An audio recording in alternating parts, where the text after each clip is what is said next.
mu cyumweru cy'urubyiruko ariko munyemerere nkore gender balance. Reka nakire umudamu, reka mapasterazi umusengere muragize Imana muri uyu mwanya agiye kutuganirizamo, kandi ndasaba kubw'icyubahiro cy'Imana reka buri wese ahaguruke, kubw'uko Imana duhagurukira niyo guhagurukirwa. Reka dusabe mu mapastera muragize Imana, Imana iguhe umugisha. Turagushimye Yesu, turaguhimbaje, uri mu ruhande rwacu, tugushimiye ko ukiri kumwe natwe, turacyumva impumeko yawe, turacyumva ijwi ryawe Yesu. Reka umugaragu wawe aka kanya uhagarane nawe, bwiza bwawe bumubeho, imbaraga z'Imana zimuganzeho, icyo Kristo wagambiriye Kristo kwatubwira aba ari cyo kiba. Reka data wa twese imbaraga za Satani zihunge, imbaraga z'umwijima zihunge, ureke uyu munsi Mana imitima yacu ikinguke kwakira ijambo ryawe. Urakoze ukuri kumwe natwe ni mu izina rya Yesu Kristo, amen. Amen, amen. Reka twicare mu kubaho kw'Imana.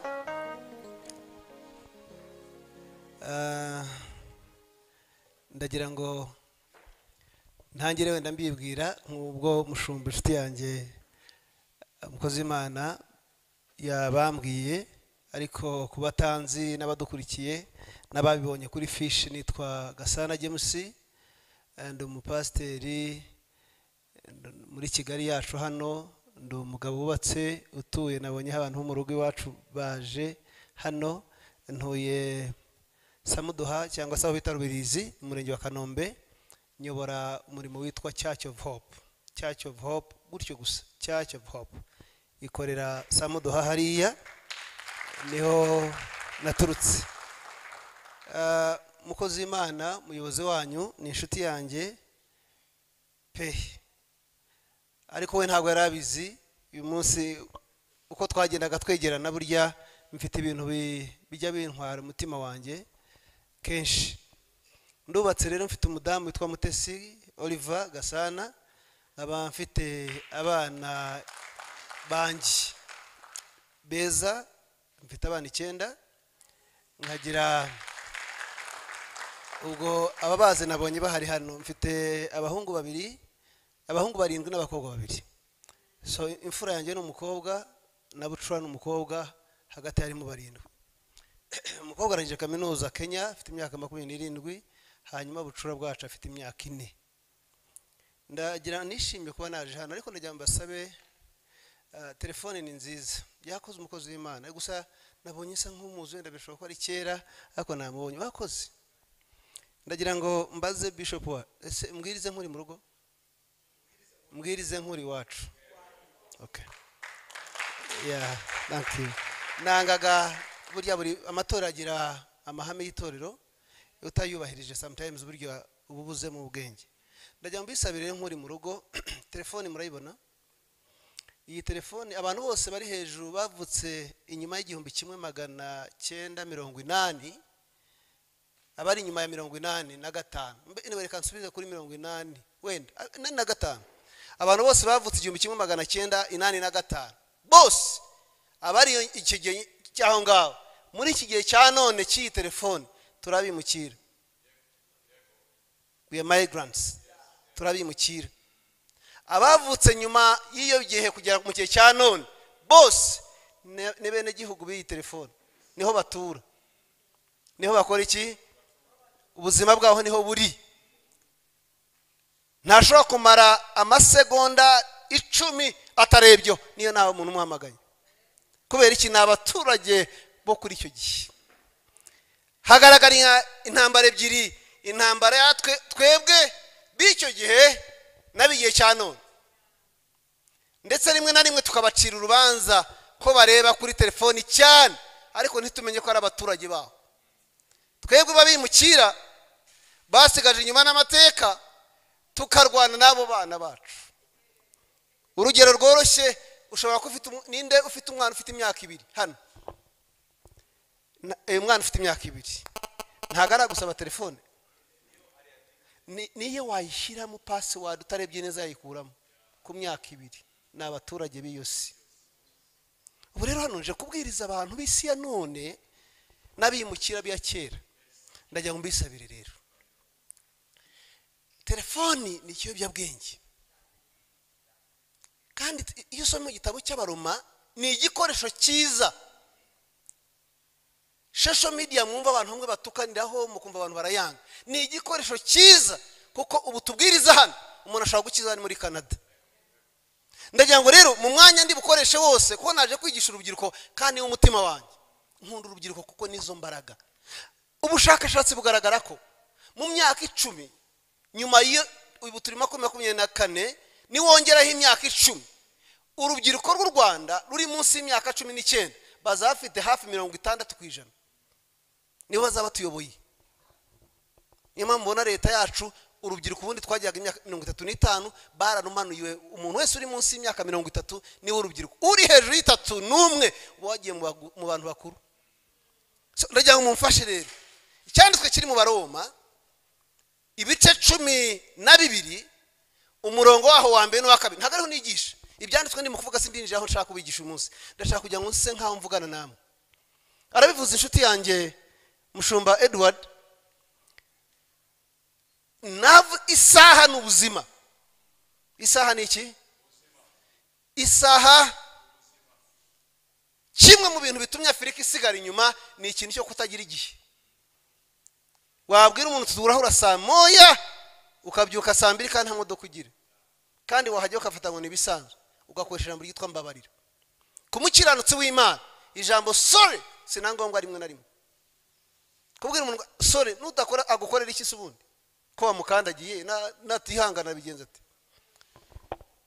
Abaroma 12 haravuga ngo nuko bene data ndabinginga kubw'imbabazi z'Imana ngo mutange imibiri yanyu ibi bitambo bizima byera bishimwa n'Imana ngo ariko kwikorera kwanyu gukwiriye. Hasi aravuga ngo nimwishushanye nk'abiki gihe ahubwo muhinduke rwose mugize imitima mishya. Babyumva neza. Ariko 40 ya mbere ndabinginze bene data ngo mutange imibiri. Icyo ni kimwe. Icya kabiri ibitambo. Icya gatatu bibe bimeze iki? Icya kane bibe bishimwa. Ayo magambo ane niyo nshaka kubasambira ko ninjira mu kwigisha kwa hanga. Ubundi igihugu cyacu giteye mu buryo busobanutse. Tubanza ku rwego rw'igihugu, tukaza ku rw'intara, tukajya ku district uturere, tukaza ku murenge, tukajya ku kagari, tukajya ku mudugudu, tukajya ku isibo, tukajya muri famiye mu rugo. Mwabyumvise? Nimba udashobora guhindura igihugu mfasha uhindure umujyi cyangwa intara. Niwumva utabishobora hindura akarere. Niba utagashobora hindura umurenge. Niba utawushobora hangana n'akagari. Nikakunanira jya ku mudugudu. Nukunanira jya mu isibo. Nibikunanira hindura urugo rwawe. Nibikunanira ihindura ubwawe. Nibura byanga bikunda hari igice wakora. Tuzamura amakudemana cyubahiro. Hari igice wakora iki washobora. Ikindi babivuze umukozi Imana amaze kwigisha buri muntu wese wafashe umwanya wo kuza gusenga hano ndakubwiza ukuri niyo waza ntugira icyo wumva gasohoka. Imbaraga ziri muri literaniro ntago uri butaho kwaje. Naho baririmba ibyo nigisha ntubyumve bagasirimba ntubyumve ariko umwuka w'Imana uri hano wonyine ntago uri butaho kwaje. Impamvu nakunze pastor wanyu ni impamvu imwe yakomeje cyane kuko itoro ry'Imana ryubakiye ku nkingi nka zirindwi. Ndavuga ibintu byinshi mukuremo bibafasha jewe kuko ngeze ahantu bwa mbere ngana hariya ndashaka kugira ngo tubanze twumve icyo Imana ivuga. Hari ibintu bitanu bikomeye cyane mu itoro ry'Imana iyo bibuzemo niyo uri umushumba ubushuti bwanjye baba bari buki hagati yanjye nawe. Icya mbere itoro ry'Imana ryose ryagombye kuba ryubakiye ku ijambo ry'Imana kuko ntago washobora guhimbaza no guhana no kuramya mutaramenya ijambo ry'Imana rivuga. You are build ku nkingi yitwa ijambo ry'Imana. Niyo yonyine tuvuga ngo nimugahinduke nk'abana. Bwira mugeze ngo ndi umunyu. Bwira mwene se uti ndi umunyu. Bwira mwene se ngo ndi umunyu. Kamvuga kuri uwo munyu. Haleluya. Umunyu. Bene data muzi ko umunyu gura make. Uzi ko ari udahangayikisha abantu bose. Ariko uzi ko tutari utarimo. Wafata umunyu ukawushyira mu cyayi. Niwemere uri umunyu w'isi. Nimwibaze ikintu isi ibona ko ari cy'agaciro gake. Gaciro gake.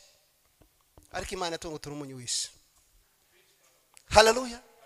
South Korea pastor yivugiraga amagambo nkandi mu kuvuga umukozi w'Imana amaze kuvuga, uzi yuri hano ku ruhimbo umwuka w'Imana atuvugisha ibintu byinshi. Noneho ari mu kuvuga atari ko mwana nero gucuruza ko muri umunyu w'isi, genda uhinduka umunyu w'isi. Umuntu wari wateranye mu iteraniro yumva nkaho pastor amubwiye ngo nagenda acuruza umunyu, kandi yaramubwiye ngo nagenda ahinduka umunyu. Umunyu urifujwe ku isi, hinduka umunyu, genda isi iragushaka. Aragenda atangira kurangura umunyu, batangiye bati pastor ko bavuze ko ncuruza umunyu, atangiye gucuruza umunyu. Bumwe mu bakire bakomeye cyane muri Korea y'Amajyepfo, kandi yumvise amakuru atariyo, ariko yumva muri positive ko yavuzwe na pastor. Haleluya. Hari ijambo ryamanuka hano rikakumanukira, warifataho yabivuze ukaryibandaho, ntukangwe n'iby'isi kubwira, kubera ko Yesu mwarubyiruko mwe mufite amahirwe menshi aruta ibyo umuntu yatekereza. Ariko icyo ugomba kumenya n'umunyu ntibazagushyire mu isukari mu cyayi ngo wemere. Niyo mpamvu Paulo yandikiye Timoteyo aramubwiye mu gice cyawe ngo ntihakajye umuntu usuzugura ubusore bwawe, ngo ahubwo ube icyitegererezo cy'abizera mu byo uvuga, mu byo ukora, mu gihe no mu rukundo. So muri ibi bintu rero nimba kubwira inshuti z'Imana kuba mugiye gutanga, ndagira ngo mbasabe mumfashe gusa iki kiyobyabwenge cyacu kidufasha mu gihe cyacyo. Kimwe abazungu badukoreye nubwo bankurikiye wenda ku isi, nuko ibyo cy'amaso areba yitwara ubwenge. Ubundi hari amarembo 5 buri muntu wese agomba kwirinda. Amarembo angahe? Irya mbere n'amaso, iri ni ribe cyane kuko ryohereza mu bwongo rikajya mu mutima, umuntu agacanganyikirwa. Icyo umuntu areba nicyo azaba. Whatever you see, you feed your mind, goes to your heart, you become like it. Niyo mpamvu pornography, ibiyobyabwenge, ibipfuye amatwi byose burya n'ahandi babishyira expose. Indaya ku muhanda nta kindi zikora, nishaje yambika kandi gasiga ubusa n'ahari ya hasi igahagara kwa randigize irye. Icyamaso abona mu Kinyarwanda bavuga ikimbwa yanze. Bwira mugeze ngo rindi rirembo, kandi rirembo risa nkaho ntacyo dupfana. Irirembo risa nkaho ntacyo. Bantu badukurikiye ku isi namwe bicaye hano mwarubyiruko mwe, icyamaso abona kiriruka kikajya ku bwonko, kikamanuka mu mutima, kigahindura umubiri wose. Nta muntu urabona ibyaha ukabona ikintu udashaka kureba, ariko wajya ugira icyo ukarebayo. Irembo ryitwa risa nkaho amaso atarayacu, ukajya gutyo ukongera ukarebayo, gira gutyo ukongera ukarebayo, telefone ukarebaho nta n'ukwandikiye, kuko baradufashe. Irembo ryitwa sinaje kuvuga ku kamaro ko gukora Imana. Irembo rya kabiri rikomeye cyane ribi gutwi. Umuntu yakwanga ariko wakigoryiwe n'urugero, birakorohera kuko byinjira mu gutwi bikajya mu mutima, ukibuka ko utari cyo kandi ukijijwe, umubiri wose ugapfa. Iryo rembo mu marembo ndinda, Yobu yaravuze ngo yasezeranye n'amaso yo kutayacumura ku mwami we. Irembo ryitwa irembo rya kabiri. Irembo rya gatatu mu rubyiruko mugomba kurinda n'umunwa. Urakira musuruduwiri, wongeremo ikindi kintu, wongeremo ikindi kintu, ikintu cyose kinyura hano gishobora kukwica cyangwa kikagukiza. Barazana ibije byose mukarya, ikintu kijya hano irembo ry'umunwa, kandi biroroshye kuyarinda. Hanyuma hari irindi rembo rikomeye cyane, ni irembo ry'umutima, nubwo ritagana hano. Niyo wahumiriza gutya, ariko ikintu wemerera ko umutima wawe utwara cyane, you are taken by it. Ariko ndabisabira rubyiruko rwiza, ikintu cyose nukireba gutya, ujye ukirebera muri sanse ya Yesu. Uvuga utari ko y'amaso mbonye aho nungutse iki cyo kureba hangaha, icyo uhanze amaso kiragutwara, ubishaka utabishaka. Mwami Mana yacu waraturi yo turinda umujinya wa Satani. Turekera aho ngaho, yari yahageze yakabyara. Imana ikomera umugisha abantu nk'aba mba mbashaka.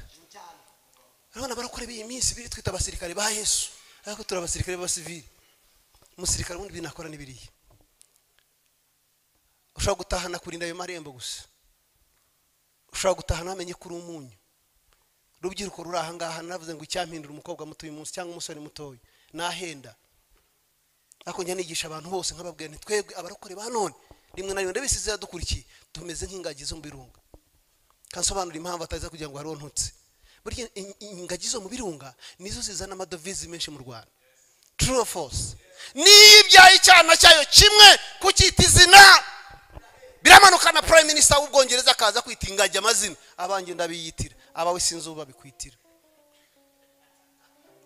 icyana cy'ingagi kucyita izina bashyiraho n'umunsi wo kwita iki bakamanuka bagatoranya ibikomererwa n'abantu bakomeye cyane n'abayobozi bakomeye cyane isi yubaha bakamanuka Musanze kujya kwita abana b'ingagi ariko abagasana nkabiyitira ariko ikibabaza ni kimwe zirara mu ishyamba nkarara mu nzu naravuze ngo iyo nza kuba ingagi nari kwirirwa muri Kigali wayikoraho se nari kwigira muri Mariyoti ikajya no muri gikoni ibintu byose kabikandagira ariko ikibazo ni kimwe ntagiza agaciro ifite mu gihugu cy'u Rwanda iramutse bimenye yagendo nkuko yaba nk'umwami umurokore utarisobanukirwa rero nuko aba ameze ariko iyo umaze kwisobanukirwa uba umeze nk'umuriro uba urinzwe nk'uko yabivuze niyo wagenda ugaragara nk'usuzuguritse abantu bakunyuzamo amaso ariko hari umugabo wowe uri muri wowe ufite imbaraga zirenze uko abantu batekereza haleluya amaso y'abantu yakurebesha nk'amaso y'abantu ariko iyo wisobanukiwe ukamenya ko uri umunyu burya umunyu ntujya mu cyayi aho ujya urahazi kandi igitangaza cyawo ntuba mwinshi mama yajya agateka kuko twari benshi nkabona byaye agafata umunyu gato ukabona agize atya amenjiriyeho ako wajya kurya ukumva tumenye ko turi umunyu w'isi n'abamotari batwinginga tumenye ko turi umunyu w'isi nta muntu wanakurebaho yajya kureba akagutinya akumva uri uw'agaciro kenshi ariko rero twaragiye twihindura abahenze kandi tutaza value y'ibyo Yesu yita so aya amagambo ushatse kubanza kuvugana n'abantu bahangaha naje gusura uyu munsi pastor yavuze ngo Gasana gihe ntagomba mvumvingwa sinya ntwangwa n'abantu benshi kuko abantu mu bintu mangana nabyo burya ikivunge ntikigira umusaruro mu bintu Yesu yakoze yahanganye n'intumwa 10 na zingahe nubwo imwe yamugoye ariko yahanganye n'intumwa 10 na zingahe suko yari yanze benshi hari n'igihe bazaga akavuga ati no mu ntizo mu bwato gato bakabutsika gato yakicaramo bakavugana nabo yabona bibaye byinshi akazamuka ku musozi akagenda akabahunga igihe kinini cyane Yesu yabanaga n'Imana akabana n'itsinda rito cyane kandi iryo tsinda rito yabanaga naryo yaricagamo ibice nawe yari afite n'igice kindi cyabita 7 kagira cyabatatu akajya n'icyumwe haleluya rero never be moved by a crowd of people kubona hahone huzuye hose ntukatwarwe n'icyo kuko uyu munsi umuntu yakumva ibyo ndimo kwigisha agahindura isi ya none haleluya kandi mu bahindura isi ya none ni wowe ni jewe nababa ngo niba utahindura igihugu uzahindura umuryango wawe nukunanira uzihindura ubwawe uvuga uti mfashe inzira yanjye yuko ntazongera kureba idagira agaciro gutifasha inzira yanjye yo kutarya ibigira umumaro mfashe inzira yanjye yo kuticana n'abakobanya mfashe inzira yanjye yo kutajya ujya mu kajagari kavuga ubusa mfashe inzira yanjye yo kudashyigikira ibipfuye mfashe inzira yanjye kubera ko Imana data nicyo yashakaga haleluya so noneho mbere yuko njya mu cyanditswe nateguye ko ndi ku rubyiruko ndagira mbabwire inkuru ebyiri inkuru zingahe bwira mugenzi ngo kumenya igihe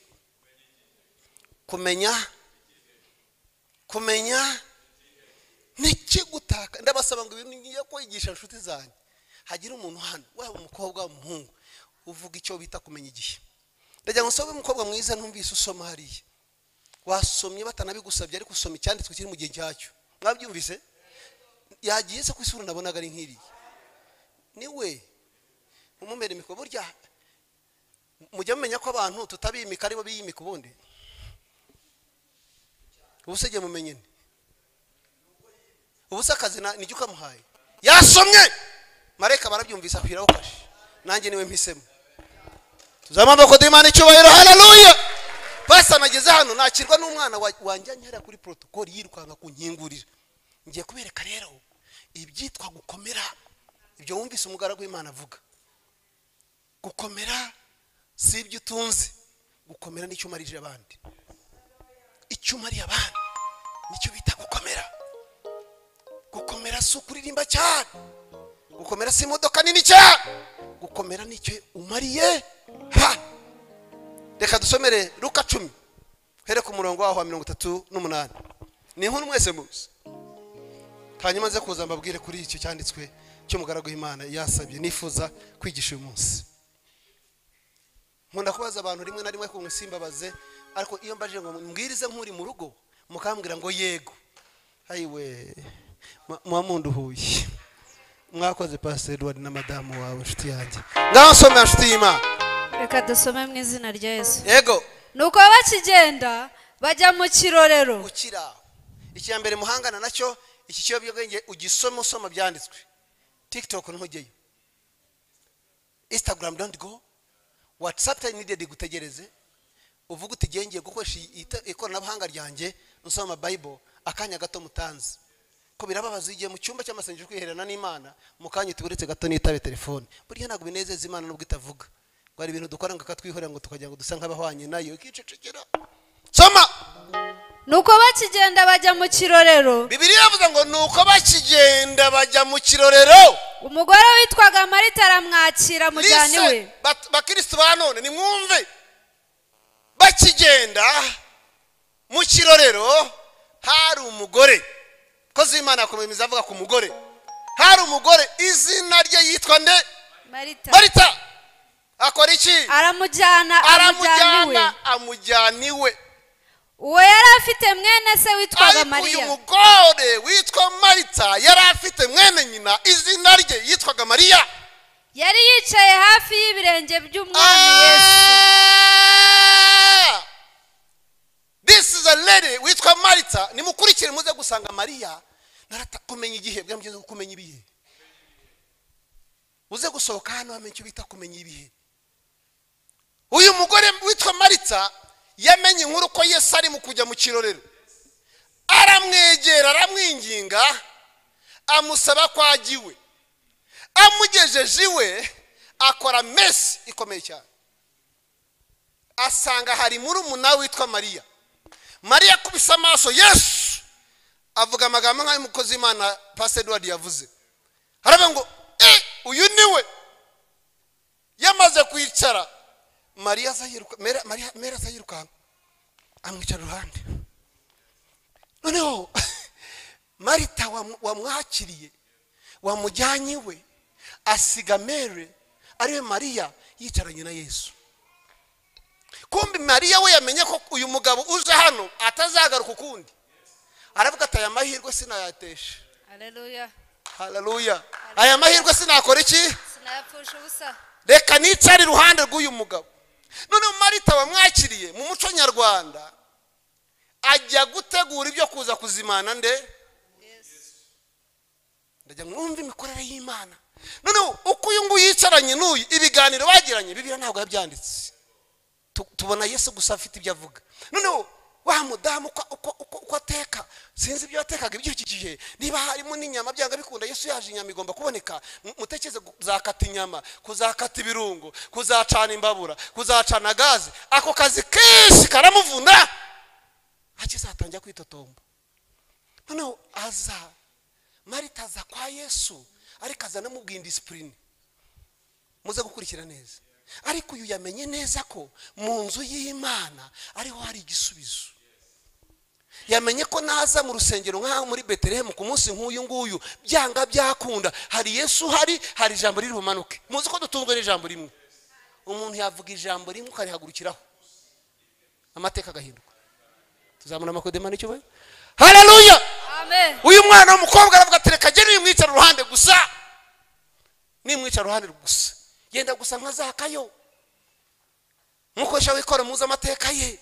Wari umukiri ukomeye mu mujyi. Amenya ko umugabo ari mu gutambuka. Aravuga ati sindi mu mugero ndi mugufi. Ngo ariko yihimbira agaciro avuga ati ngiye kwiyambura icyubahiro mfite. Agiye icyo ngiye gucunga ni kimwe acunga na position. Bwira mugero ngo position. Asanga igiti kiri muri position avuga ati ni ikihe gishobora kuba ahaturutse ashobora kukigeraho. Buriya gushaka igiti kiri muri position bisaba umwanya. Haleluya. Bisaba iki? Bene data kuyobora itorero mu Rwanda bisaba igitambo. Kuririmba muri korali za none bisaba igitambo. Kujya kuri senti bisaba igitambo. Gukora patuwarete bisaba igitambo. Kuba pastor Kigali bisaba igitambo. Haleluya. Amenya position. Aravuga ati nubwo ndi meya w'umujyi nkaba nkomeye bikomeye je gusa naco nkamureba. Buri intention yazakayo ntago yari yindi kwari kumureba gusa. Nimubona atambuka byonyine umutima wanjye uranezerwa. Nimwibaza ukuntu umuntu yurira igiti ari umunyecyubahiro ariko reba unyuze muri karitsiye ugasanga umupasiteri wawe uzi arimo kurira igiti cy'umwembe kandi ari mugufi. Just imagine. Ariko intention was nimubona gusa byonyine ndaruhuka. Acunga igitara cyubaka bamuseka. Buriya gukorera Imana stoko gusekwa, kugawa, gusuzugurwa, kuza nkanga mwaje turateranye turabigishije, ariko nimujya gusohoka rasa umwana wacu se umwana wabo mwene Benjamin mushiki we ntago ari wowe cyangwa nijye ureba nabi, ni wowe utajya kuba waje ahangaha hari n'ubuswa yako nakana kacu ko mu rugo. So noneho kuza hano mu rusengero nimujya gusohoka musohoka hari nta kintu na kimwe muri begereka abantu musohokanye, birashoboka uretse ngo numvise ijambo kandi nafashijwe. Ibyo bidafite supporting document mu isi y'ubwenge ni X. Wafashijwe n'iki se? Pastor avuze ngo hari Imana yamvuzeho, wabyemeye utese? Ariko ndakubwira ukuri, buri jambo rimanuka ukaryemera ukarifata ukarisingira. Haleluya, haleluya. Aramubwira ati nimusome mwumve, iyo ukorera Imana ukoropa ntugase kwicaza undi, uwicaza ntugase kutanga amazi, uzana agatambara n'umwana w'umuhungu nabonye waje rukanka afatira umukozi w'Imana aramuha ngo yihanagure. I was watching. So no kuko ngendiringa na leadership kesh I observe and watch. Icyo ukora cyose ugikore mwene so ubugikoreye Imana. Haleluya. Imana yambwiye ngo inzira yonyine gukorera Imana no gukorera abandi, kandi gukomera kwishi nabo ukomeje si wowe. Tuzamara mu kodemana cyubahiro. Haleluya, haleluya. No Maria araza yica, mwibaze si wamutumiye mu rugo siwe, ariko abonye igitangaza cyahageze. Uwo yari afite mwene se yitwaga Maria. Uwo yari afite mwene se witwaga Maria. Yari yicaye hafi y'ibirenge. Yicaye hafi y'ibirenge by'umwami Yesu. Uretse aho ngaho yari hafi y'iki? Bene data hafi y'ibirenge haba ari habi. Mu yandi magambo yari yiyambuye araza, we yaraje aca bugufi ajya aricara mwene nyina mukuru we watumiye Yesu. Ariko Marita yari yahagaritswe umutima n'imirimo myinshi yo kuzimana. Marita we ahangayikisha imitima mu buryo bufatika. Uyu mwana Marita yari umunyamutima. Ndagira ngo tugende nk'abanyarwanda. Yabonye Yesu ari mu gutegura ibyo kumuzimana. Ni ikosa yemwe? Si imfura uwo muntu. Ibyo akora ntibifatika mu buryo bufatika, bisobanura ntibisobanuka.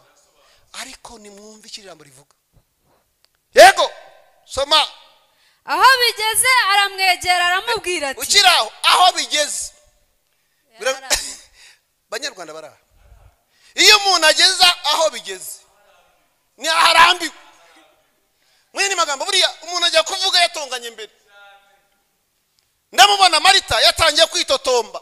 Hakuriya Maria abantu batagira ubwenge, biriya ari hari aricaye gusa ndi hano ndashira. Ushobora kuba witotomba ugaya mwene soko wowe ntacyo akora, ariko mu ijuru bandika bati biriya yakoze hariya honyine kiriya yakoreye Imana nicyo kizima. Haleluya.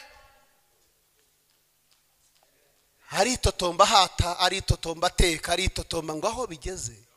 Aho bigeze aramwegera aramubaza ati, databuja ntibikubabaje? Ukira nimwumve ubundi kimwe mu bibazo tugira, ubundi abantu bose ni beza. Sinzi n'ababivuze uhari. Abantu bose ni beza biterwa n'uhingukiye umubaza umuntu. Abantu bose ni beza ariko biterwa n'uhingukiye umubaza uwo muntu. Niwe ushobora gusobanura ko ari mwiza cyangwa ari utari mubi. Urugero, ubu mpingukiyeho umbaza Pastor Edward, mwumvise uko mvuze. Umuhingutseho ubaza jewe akakubwira amagambo avuze hari, wakunda gasana utaramubona. Ariko ahingukiye ko mufitanye beef,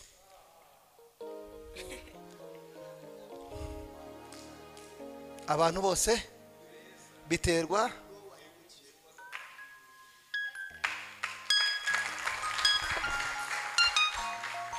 uramutse uhingutse ku muntu wasohotse mu rusengero, wenda kuko bimitse we ntibamwimika, asohotse aranungwe mugakubitana nawe umubaza kuri urwo rusengero, yakubwira ibyiza.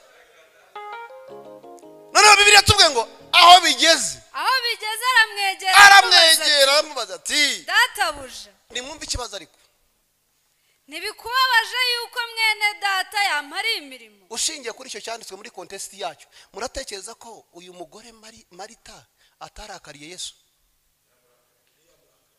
Mama Bishop urumva ataramurakariye? Amubaza ikibazo kivuga ngo ntubabajwe wowe kuba wicaranye n'umuntu ndahamvunika ngwi ntibikubabaje? Ni gute umuntu w'umugabo yicarana n'umuntu ndavunika aho bigeze ikiba kibi? Yaraje guturika, yaraje gutongana, yaraje kurakara, yari yarakaye umutima. Ni kangahe urakara bene so uzi ngo ibyo ukora nibyo, ibyo bakora byo sibyo. Burya itoro ry'Imana ryubakiye ku nkingi eshanu zikomeye. Inkingi ya mbere ni ijambo ry'Imana, irindi mu kubigisha. Inkingi ya kabiri ni inkingi y'amasengesho. Burya gusenga gusa nk'ibisazi. Niyo mpamvu ubona uriya mudamu witwa nde Hana yarasenze ngo agera ahantu n'umuntu udashobora kuvuga, ngo agiye gutyo. Noneho iyo usanze umuntu ari mu gusenga atyo, igisobanuro ni kimwe: yacanganyikiwe, yasinze, yavangiwe, byamucanze. Bigera n'umuntu umukozi w'Imana wubahwa cyane amubwira ngo nta kindi, ngo ubwo businzi bwawe uzabugeza he? Ariko mutekereza ko yagiye kumubwira ariya magambo atabanje kubitekereza mu mutima? Mutekereza ko ariya magambo yamubwiye atamusonza umutima? Mutekereza ko ariya magambo yamubwiye atabiganiragaho? Inkingi yo gusenga ni imbaraga, ariko isa nk'ubupfapfa. Inkingi ya gatatu ikomeye mu itorero ry'Imana ni inkingi yo bita kuramya no guhimbaza, praise and worship. Niyo mpamvu ubona Satani ayirwanya cyane. Praise and worship ni ahantu duhamagarira Imana ikamanuka, ugafata ijuru n'isi bigasomana, ikibazo cyawe kigatambuka. So niyo mpamvu inkingi yo kuramya no guhimbaza Imana abaririmbyi barayikoresha imitima y'abenshi karuhuka. Niyo mpamvu biravuga ngo niba hari umuntu ubabaye naririmbe, asenge, ariko niba hari uwishimye naririmbe. Turirimbira Uwiteka indirimbo ze, aje gukora ibitangaza mu gihugu cyacu. Bene data uyiririmbye utari butahe, ukagira amahirwe yo kuririmba indirimbo ntawe ukwishyuza, ukaririmba izo ndirimbo utari bujye mu kazi. Mbese uko turi aha ngaha leta ikajya twishyura twigumira hano, twaririmba tukasama nk'abasazi, twagiye dutambuka hari abasazi bagakiriza kansa zo mu Rwanda zashira. Ikibazo ni kimwe: urasenga iminota 15 ukiruka mu kazi k'abandi, waba utarahagaruka ukabugiye mu bindi, bigatuma iyo nkingi idakora. Rero wigisha ijambo ry'Imana ye kunenga usenga, usenga ye kunenga uramya. Hari n'inkingi ikomeye cyane, inkingi yivuga butumwa. Biravuga ngo bazakizwa bate batabwirira, batumvisha ijambo ry'Imana. Haba inkingi nanone iyo bita inkingi ya sosiya gufasha abantu, kuko ubuzima bw'abantu n'ugufasha. So iyo ugiye ubona izo nkingi zose ukazibandaho, ubu hano muri mu kwiga ijambo ry'Imana, mukanya munijya mu gusenga, kandi mu gusenga hari uva mu buzima bw'iyi si ukajya mu buzima bwa hariya, ugatangira kuvuga mu ndimi nshya, abantu bagacanganyikirwa. Bakorinto mbere 13 First Corinthians chapter 13 verse 1, 13 umurongo wa mbere, haba ngo naho twavuga indimi z'abantu n'iz'abamara, cy'amarayika se nizihe? Nizazindi robo seke ya mama sendere ati banzo bisobanurire. Iz'abamarayika ntizisobanurwa, nta munyamakuru wazimenya, nawe ntabwo wazisobanukirwa. Ni ururimi rw'ijuru rumanuka hasi rugahinda ibidashaka guhinduka. Aramubwira ngo data buja, ntibikubabaje yuko mwene data yampariye imirimo? Ntibikubabaje yuko mwene data yampariye imirimo? Ikibazo ukiri aho ngaho. Ubundi se amutumira kuza mu rugo, hari gahunda bari bafitanye, gahunda yo kujya gutekera Yesu bari bayiganiriyeho. Kuki umuntu akujyana mu bintu bye kandi akakurakarira?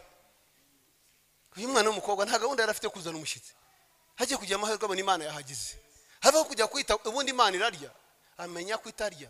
Aravuga ati aya mahirwe sinayatakaza, ndajya ngo basabe inshuti z'Imana ntihakagira umuntu ukurangaza ngo agutakarize amahirwe yawe, including your phone. Kuko mu nzu y'Imana ni timing, ni igitangazo. Hari ijambo ryawe rijya kumanuka ukaburi kuri WhatsApp, ukabura twawe. Hari igihe rijya kumanuka Stan akazana akantu ka TikTok paf, muzi ko harimo ubuntu bw'ubupfapfa bwinshi cyane, busetsa cyane, ariko ibisetsa byose si byiza.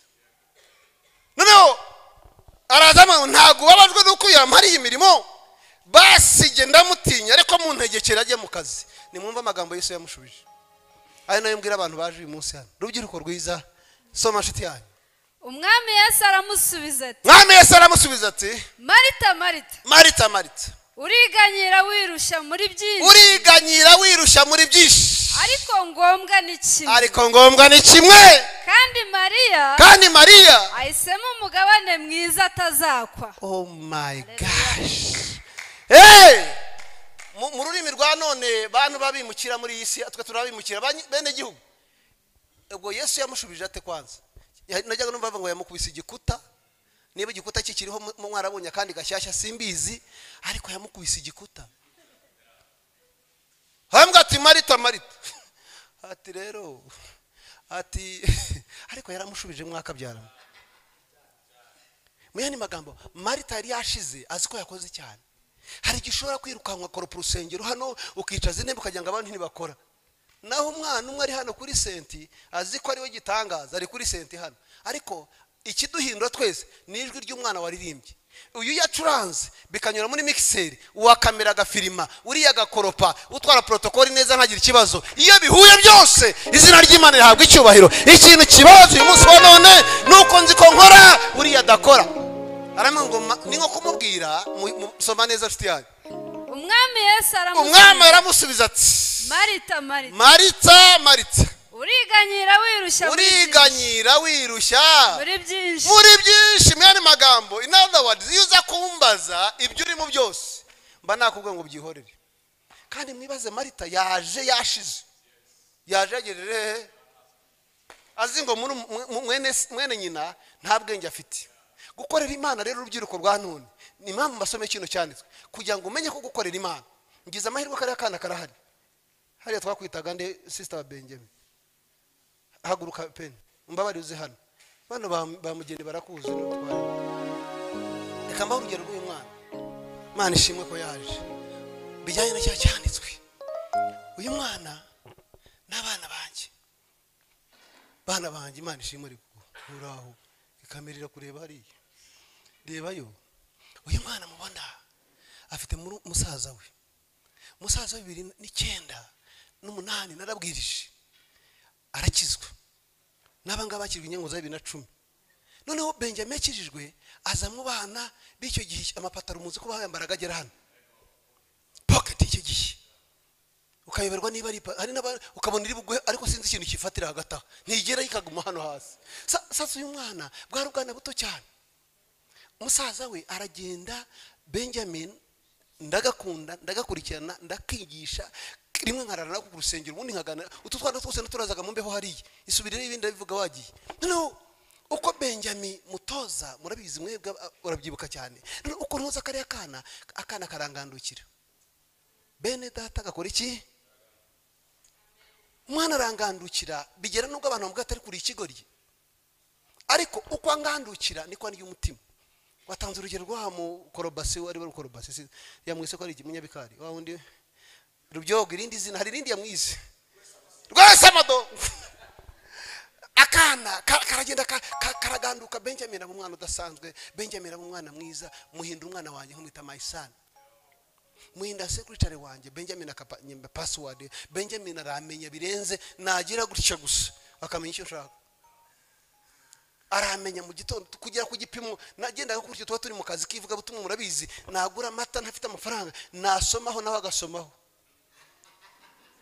ajya ku rwego amenya abanyandikiye password byose byari kuri Benjamin abantu nimwe baza ko ko ya kandi bene data kuganduka gukora bisaba kuba igitambo umwana mbere igitambo nza kujya n'igihe muhakazi amafaranga yabura simuhembe ngahemba abandi nkambwa nihangane bibino n'ibyawe n'ubundi mbese byenda kumena nka wa mwana w'ikirara na wa mwana muzima uriya wagiye akarya ibyo byose akabyaya kandi yagaruka bakamutekera wa wundi waraka yari afite rezo yabaze ishyano bari haye ibyayo arabiri yarabimaze none haranagarutse bamwambitse ikanzu bamwiciye inyana nziza bamwambitse impeta njyubihoramo ntacyo barankorera ariko igikomeye kimwe wowe hari umuntu ukureba witwa Yesu ibi byose ufite hano n'ibyawe nshuti yanjye bamujyamo baramwangiza umwana kukaza asa nk'ukica arasezera ugibuka igihe arasezera rukanga washize iminsi mikeya ariko abantu bakotega sana nakurusha ubwenge kumbi mama he's doing his best discipleship isaba sacrifice, igitambo. Akana ubu tuvugana Benjamin ari muri Amerika, ni umunyamerika, ari hafi kubona ubwenegihugu baramuha something. Even before yari umukozi mwiza, yahembwaga neza, abamwangaga baramwifuza. Ubu ni umugabo, azagaruka mu kwezi kwa gatandatu, turabizi ko azagenda kuri 31 iminsi imbere mwakire. Ubu namubwe ni witonde kuko abakobwa bose bari bugushaka, nijye uzamuhitiramo. Mubwe uyu nguyu rwose ndabona atari bubyemere. N'umwana wanjye yageze muri Amerika, iramwakira Amerika, urayizi. Nambwe attention, niyo bazana nk'igihumbi n'abakwegereye, ameze nkuko telecommande imeze, kandi ndi hano. Aramango ntago bikubabaje yuko ndi mu mirimo nashize, uyu nguyu akwicaye ku birenge. Pastor Edward, uzakorera Imana, bamwe batekereza kuwisha umwanya, ariko ndakubwiza ukuri ngo mu ijuru hari umugabo wanditse. Soma soza aho ngaho ngiye ku cyanditswe cyanjye. Umwami Yesu aramusubiza ati, Marita, uriganyira wirusha muri byinshi, ariko ngombwa ni kimwe. Kandi Mariya nguyu yahisemo umugabane mwiza atazakwa. Irekerera aho ngaho. Amen. Iyo usomye ibyanditswe neza utabijyanye hanze yabyo, Mariya ntibari bagiye kumurenganya, ariko dushyize mu gaciro tusuzume ibyanditswe neza. Ese kuza kwicara ruhande, muribaza ko Yesu ni Imana kuza kicara ukajya guteka, kandi uyibonye bitunguranye, igikomeye no guteka cyangwa no kwicarana nayo? Ako nanone se itari buzimanwe, ibyo urabitekereza gute? Gukorera Imana naho hari urujijo rero. Uyu nguyu yamwihambiriyeho, iravuze ngo kimwe ni ikiza ni kimwe. Mu yandi magambo, gutindana n'umwami biruta kumutekera inyama. Haleluya! Gutindana n'Imana, gutindana n'umwami biruta gutindana n'isi. Kubaha n'abakomeye mu isi biruta kubaha n'Imana. Imana yamwegwaga sana, nunyubahisha nzakubahisha. Nukora iki? Barokore banteze amatwi, rubyiruko rwa none, muharanira ikintu kimwe ni ngombwa gusa, no kubahisha umwana. Nimumushyira hejuru azareshya benshi abigaruraho. Ndagira ngo mbasaba banteze amatwi n'abashyitsi gutindana n'umwana. Abisi ntimubona ko mwaje amateraniro hano, ushobora no kuza kwa mbere, kwa kabiri, kwa gatatu, batekereza ko ari ukwangiza ngo mubabuze umwanya. Ariko ndakubwiza ukuri, ushobora kuza ukumva ijambo rimwe hano rikazakugeza ku iherezo ry'ubuzima bwawe. Only one word. Kandi ijambo ry'Imana iyo bita rema word rimanuka mu kanya. Muri ibi byose navuze, rishobora kuza mu gato puff, rikaba ari ryo gufata ugatahana naryo. Ibyo pastor yavuze, navuze ko igihari ubuzima, iyo nakubwiye aho njya iminota 30 mbere y'igihe mba mpari, uko byamera kose, iyo habaye impamvu zitari zimwe, nkumenyesha iminota mbere, ntindatindaho iminota 5, ndatinda iminota 7, kugira ngo umutima wawe ushyire ku murongo, utuze, kandi icyubahiro kibi cy'Imana. Iyo mbikubwiye sinandika jewe, iyo nkubwiye ikintu niyo cyancika kigasohoka, ndakirinda kugeza Yesu agarutse. Niyo cyantwara amafaranga menshi. Ikibabaje ni kimwe, iyo hari ndimbo cyangwa ngo iyo Farawo abimenya yari gucisha make akitonda, yabonye inzira yo mu mazi agira ngo ni inzira isanzwe yo arishora. Yabonye abantu b'Imana bagenda agira ngo nabo baraza kuhanyura. Inzira tunyuramo abisi ntibashobora kuzinyuramo, imibereho tubayeho abisi ntibayibamo, amagambo dukoresha abisi ntibayakoresha. Aramubwira ati, Marita, burya Yesu nimwe bavuze amagambo abiri akohamagaye gasana. Ni nko kukubwira ngo wumva uti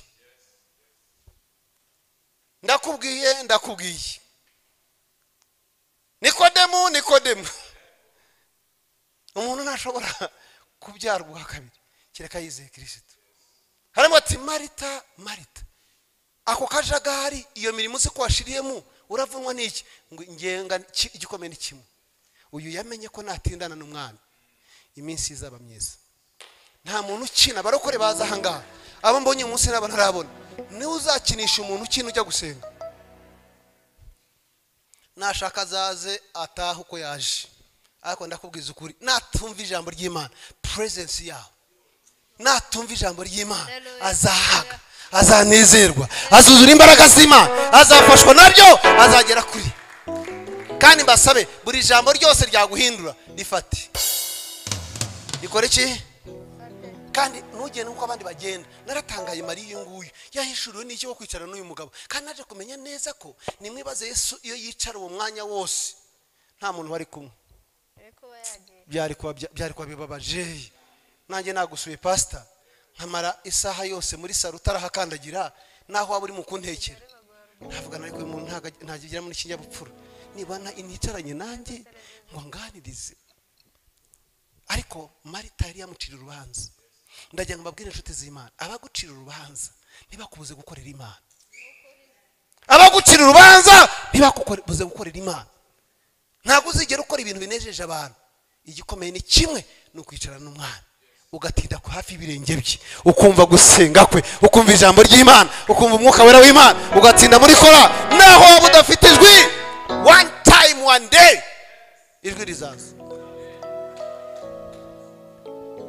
amubwira ikintu kimwe Yesu ariko asubiza neza aramubwira ati Marita Marita Marita Marita Marita Marita urarushwa n'iki igikomeye ari iki ngiki ukandi uyu mugabane yahawe iki yakoze ngo ntagazegera wako n'undi umuziki namubwira ko hakoze iyi feeling iyi presence iyo wasogongeye Yesu ukamwumva ukagendana nawe niyo ibihe bihindutse bantu barahani bararokotse niyo baraguye nushaka kugaruke vuba kubera kumeze nk'inkoko iziritse ntawe uzayicikira kuko Yesu ntago yifuza kuzatakaza n'umuntu n'umwe noneho presence yayo kubana n'Imana impumuro yayo gusabana nawe kugendana nawe kumva Imana nibyo yahisemo undi ari mu nyama ari mu guteka ari mu bindi kandi kibabaje ni wari wamutumiwe mu rugo kandi cyantangaje ni kimwe yaje azi ko ari wakoze neza aje gutonganya uyu nguyu bamubwira ko uyu ari wakoze neza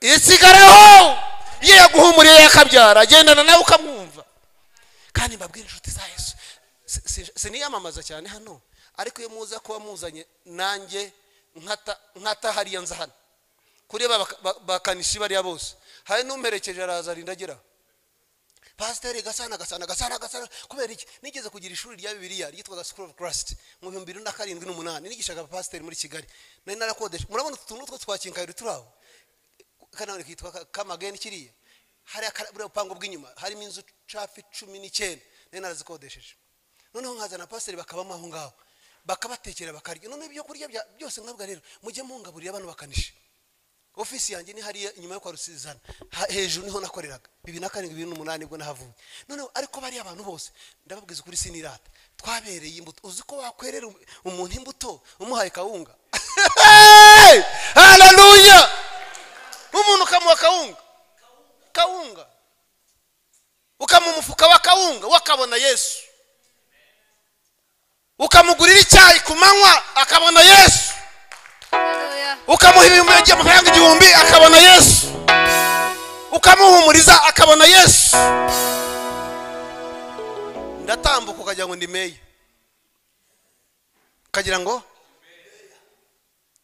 impamvu ni iyi iyo ukoze icyo Imana ishaka kandi ubwo nahavuye 2009 ubu ni 2024 ariko ndakubwiza ukuri n'uwasinze umeti wari nk'isundi papa pastor wacu bose n'uwanyibaga n'uwaje hari n'igihe nabahaga amafaranga bashya ku murongo bose nk'abayumbi 30 ibihumbi 30 mu bantu nka 50 ndabaga rero icyo mukora ntimurwane ariko muzirikane icya 10 mu gikureho niba gwa 5 icya 10 gikureho sa yawe ariko ndababwiza ukuri ntabona ayo mafaranga akabona Imana so ushobora gutekereza ko ibyo ukora ari byo byiza ariko hari icyo Imana ishaka uko utindana nayo uko ujya ku birenge byayo uko uva ijambo ry'Imana uko ugenda uko Imana ishaka bishobora gutinda akigiye kimwe birasohora byakabyara haleluya rero ayo magambo nyakuyeyo kuko mwampaye umwanya kandi iza ko mutararambirwa mu gakeye sindi butinde tuno batujugunya he agira umudiyakoni wanjye mwama kandi uzagera kuri witwa nde Biri, keep this spirit. Burya submission is like sometimes a protocol. You serve me, I serve the people. So when you serve me, I serve them, but we share the blessing. Nwango iyo nkorera nkakorera bariya umugisha wanjye turawusangira. Hallelujah. Umugisha wanjye turawusangira. Umunsi umwe nakoze protocol muzi ko Rwanda shima Imana igiye kongera kuba. Izamukwezi kwa 25 muzayumva mu rwego rw'igihugu. Nige wari ki protocol Rwanda shima Imana mu Rwanda. Guhera 2013, 14, 15. Iyo myaka yose igene inshuti yanjye. Iyo myaka yose nakora ka protocol. Uko nari chief protocol nkahuza aba protocol bose kubera ko byabaga muri National Stadium hari ubuyobozi bwose buri buze including number 1. So urumva ko byabaga bikomeye. Nije wemezaga bari bwicare kuri muri blue twajyaga icyo bitwa VVIP twajyaga VIP na za zindi abasenateri n'abandi nije watangaga n'abango mu murekazi yarasaka. Ariko muri urwo rugendo nahuye mu nibazo nibyo nshaka kubwira umwana wanjye n'abari mu kazi ka protocol. Kubera ko abashumba bamwe nakoreraga protocol nanjye ndi umushumba afite uburyo treating aba protocol be mu cyacu. Kuko nambaye titre ya protocol agashaka kumfata gutyo. Bwira mugenzi ngo umunsi umwe. Bwira mugenzi ngo umunsi umwe. Turi mu nama novoted. Turi ubwo ndabwira bari mu kazi ko gukorera abandi. Turi muri Meridie umubishop umwe ampamagara atya. Ubundi umuntu wubashye nta niyo bari kamayo ntukagahamagara utyo. Kuko uriya muntu ari mu ishusho y'Imana. Ndaza kandi yari yakerewe. Arambwira ati Pastor Gasa ati nshakira amazi. Kuko amazi yari yicaye mu ntebe y'amazi atari ndagenda ndayamuzanira. Nyigaruka mu kanya gata arongera ampamagara. Ati nshakira ikaramu. Ndagenda ndayimuzanira. Hakibura kanya gatoyi arongera ampamagara. Ati nshakira ahantu ngurira ikarita. Twari muri Novotel muri etage ya 6. Bene data kuva muri 6 ukamanuka hasi ugasoka kuri ambassade hari y'Abongereza kugura ikarita. Nagiye amaguru none dore ko nigenje amaguru yaratangiye kutagenda. Nanjye nameze nka Marita. Genda numva nshaka ntagenda. Ndavuga ku mutima ndavuga naransuzuguye. Murabizi mwese wenda mwe muri abakristo cyane ariko icyo gihe yaranduhije. Kumbi uko abikoze niko abikora biwe. Sasa nanjye niko yatangiye kumfata. Ndagenda njya bibutanga mu buhamya hamwe kujya nkomeza protocol mwebwe. Noneho ndagenda ikarita njya hanze ndayigura ndayimuzanira ariko nyimuzaniye nanirwa kwihangana. Nyimwegereje kuko nari imuzi. Ntabwo ariko nubwo uri mu kuntege kurya uzirikane ko nanjye ndi pasiteri. Mba ndatsinzwe. Mba nkoze iki? Ndatsinzwe. 2014 hari Rwanda shima Imana ikomeye mu gihugu hano. Umushyitsi mukuru wari ukomeye cyane yari Dr. Rick Warren. Nama yateranye yose baravuga ngo ninde wayiba protocol wa Rick Warren.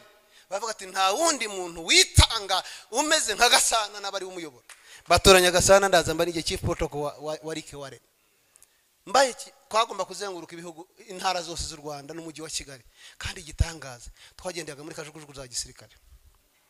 Nige wayihamagazaga nige babazaga hariya ku kibuga cy'indege ntago twata ode yabagakoze kare ku buryo hariya barambazaga bati asa murahaguruka sanga umugegeze rero iyo ndege turi buyikenere tuhagera iminota ingahe nimwe muretse nshinge ukuntu mbireba turi nka za Musanze muyohereze iminota 40 abatere tuzazugira 3 wowe abamwe bashyire muri iyi urazamuka gutya bene data narakomeye no ndavuga ni cyama ariko murabyumva mwebwe nige winjiragamo mbere nkanasohoka mbere y'abana isi yose yambone kavuga yo nindi ariko mwibuke ya karita ndavuga niyo iyo bantuma nk'umunani none hallelujah so briefly thank you iyo serving umukozi w'Imana ubu serving dad kandi umugisha w'Imana uramanuka iyo korera abantu b'Imana uburi umugaragu wa mbabazwa cyane iyo umuntu akorera abandi ariko kumubona bikagora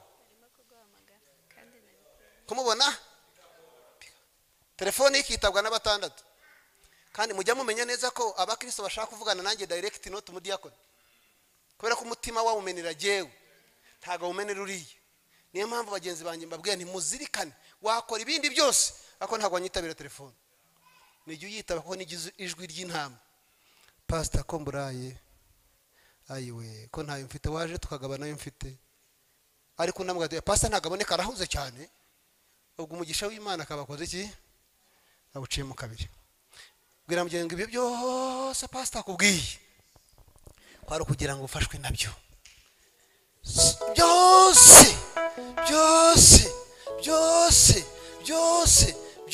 byose mbabwiye n'abadukurikiye bose ku isi mumenye ko ari ingenzi. Noneho reka mbabwire ku bintu 9 wena nabyo sorezaho ingororano zo gukorera Imana. Bwa mugenzi wawe nta muntu ukorera Imana uzakorwa n'isoni. Ariko mbere yuko utangiye gukorera Imana hari ingingo nk'eshanu Imana iguhamagaye utangira muri mwe. Tanya muri minus none ukazatangira plus. Ariko iyo plus yatangiye minus nta bikinjirira. Ariko minus iziza kuramo kuko Imana ntago igiye yubakira ku bwenge bwacu nihibera Imana naho wabuze ufite ijwi ringana irabanza ikagutunganya. Yigeze mbwira ngo nahoze mbona prayer rusengero somewhere there. Imana yigeze kumbaza ngo asa urashaka kubaka urusengero nini cyane. Irambaza ngo umuntu yakubaka etage ufite inzu ya kadastri muri même parcelle ushobora iyo ushaka kubaka etage ubigenza uti ijwi riramwe ngo urabanza ugasenya ya kadastri ukayikuramo nubwo yabifite amarangi ubwo je gasana n'ije kadastri. Iyo Imana ishaka kunyubaka gasana ngo mbe nka etage ya state tower igomba kwanza gusenya kamere n'ibindi mu n'ibyi wacu n'inkomoko naho nkuruka naho naturutse n'ibyo nzi n'ibyo nizi ni rukarakara. Irambwira ngo iyo umuntu ashaka kubaka etage ndende acukura agiye kuzimu cyane. The higher the house the deeper the foundation. Burya inzu zose muzabona ndende nimukayirebere hano burya bujya kuzimu abateye ko niba ushaka kubimenya ajya kuri convention hano bagiye kubaka yanzu uzajye murebe uzanarunguruka harano hagiye nk'ahacika uzajye hari urunguruke burya uko etage izajye iburuguru cyane niko bayicukura bujye kuzimu. Abantu kimbabaze ni kimwe mwarubyiruko ntago mushaka gucukurwa mujye hasi. Mwanyumvise ntago murashaka kubaka inzu nk'iza rukarakara. Umwami data ari mu kubajyana kuzimu kugira ngo umunsi zabazamura agere kamaza gushyira ibindi ndakugeze kure. Impamba gutinza impamvu Imana igutinza no kugira ngo igutegure. Burya inzu ya rukarakara wayubakira ukwezi kumwe inzu ya etage 15 mu kwezi ntibibaho kuko the higher the house the deeper the foundation. Ikibabaza ni kimwe gucukura fondation biravuna bisaba igitaka bisaba imashini bisaba ibintu byinshi cyane. Ubu rero mwebwe abari mu bibazo ukabutinze mu kigeragezo ushima Imana. Umwami Yesu ari mu kugucura ari mu kugutegura kugira ngo nutazi ikibazo cyawe azakimenye kugira ngo umunsi wasubijwe atazagira umuntu abaza avuga ati narabyiboneye igihe ndabizi ndamuza ari umushomeri ndamuza adafite umubiri. Mirinze inshuti zanjye gutanga urugero ariko noneho kandi utanga ko n'umwana wanjye mujye wabimenye haguruka mujye haguruka n'umukristo wa hano haguruka mujye bantu b'Imana barokore ntukagira umuntu usuzugura ntukajya n'umuntu ugaya. Mu muntu harimo undi mu muntu harimo netujyana uwo yabayeho chief protocol wanjye muri 2010 uyu mwana atoranyije bashinzwe yararimo ariko yari afite ibiro mutamenye uko bingana kari gatoya utabona ko ashobora kuvamo umubiri ungana utyo.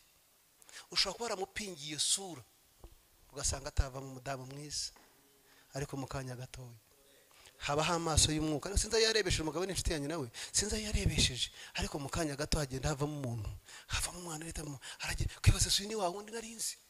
Hari ibi byose yicara inshuti yanjye umunsi umwe abagori mu kukusuzugura bakureba gutya bazabazanya nabo nka cyagiye mbese niwe cyangwa siwe mbese niwe cyangwa siwe niwe cyangwa. Imana ni mu kubategura mwitegure gusa kandi igitangaza ni kimwe Imana yakuviriyeyo. Umuntu nawe adashaka kureba umunsi umwe azacana televiziyo akuboneho nashaka azayizimya ariko azaba yakubonye. Nashaka azayizimya. Imana izagukoresha ibintu bikomeye iragutoza cyane. Ariko ikintu kibabaje ni kimwe, ntabwo dushaka gutozwa, ntabwo dushaka gutozwa. Noneho inshuti z'Imana nsatira gusa nk'ugiye gusoza, ndagira ngo none mbereke abantu bahamagawe n'Imana gukorera Imana bitangira ari minus minus minus minus minus minus, Imana ikaza guhindura language igatangira plus plus plus plus. Noneho kadusoma ijambo ry'Imana, ni naho nateguye aho nje sasa. Ibi byose ni umwuka w'Imana ashaka kujya mbibabwira n'abanteze amatwi. Ndagira ngo tujyane. Wansomeye neza wakabya, witwa nde? Mutesi Grace. Uzasome kujya ku gipimo na Perezida wa Repubulika kumenya ko ari usoma neza Bibiliya. Purify it, read it, study it. Menya uburyo basoma, hagarara, fata ibyanditswe, bimenye. Pastor najya avuga ati iki kirahe, ugisoma atarakikubwira. We need people like that. Nabo ufite umwana witwa Bataringanya gatari hari. Matimba Bataringaya, uravuga uti Maria agitangira kugenda akabatangiye gusoma. Ntumubwire byo wanditse gusa. Uvuga icyo utari ko hari umuntu wigeze guhana ikibazo agiye kurira igiti, uwo mwanya akaba yasomye Zakayo.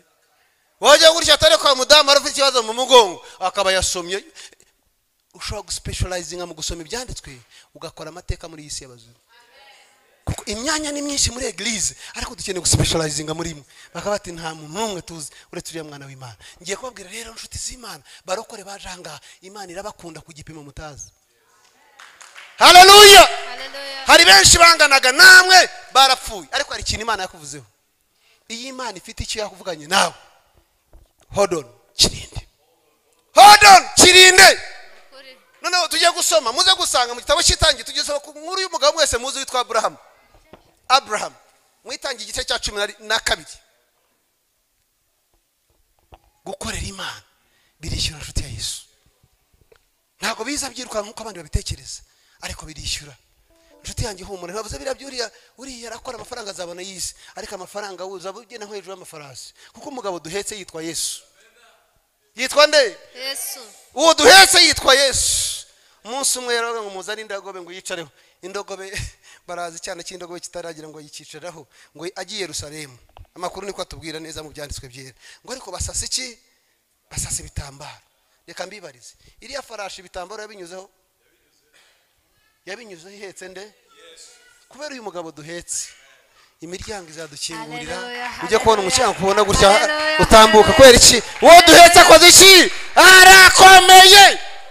Arakomeye. Arakomeye. Uyu mugabo yitwa Abraham, mwese muramuzi. Yusomye igitabo cy'itangiye igice cya mbere, cya kabiri, cya gatatu, cya kane, cya gatanu, cya gatandatu, cya karindwi, cya munani, cya cyenda, byose byarashije 11. Imana iri mu ijuru ishaka umuntu izakoresha. Iricara designing, who can I use? Ninde nakoresha? Itekereza umugabo witwa Abraham. Iza kuvugana nawe, gukorera Imana. Rubyiruko rurahanga birishyura inshuti y'Imana. Usomera 12 mukobwa mwiza. Uwiteka ategeka Abraham. Uwiteka ategeka, asaba ategeka.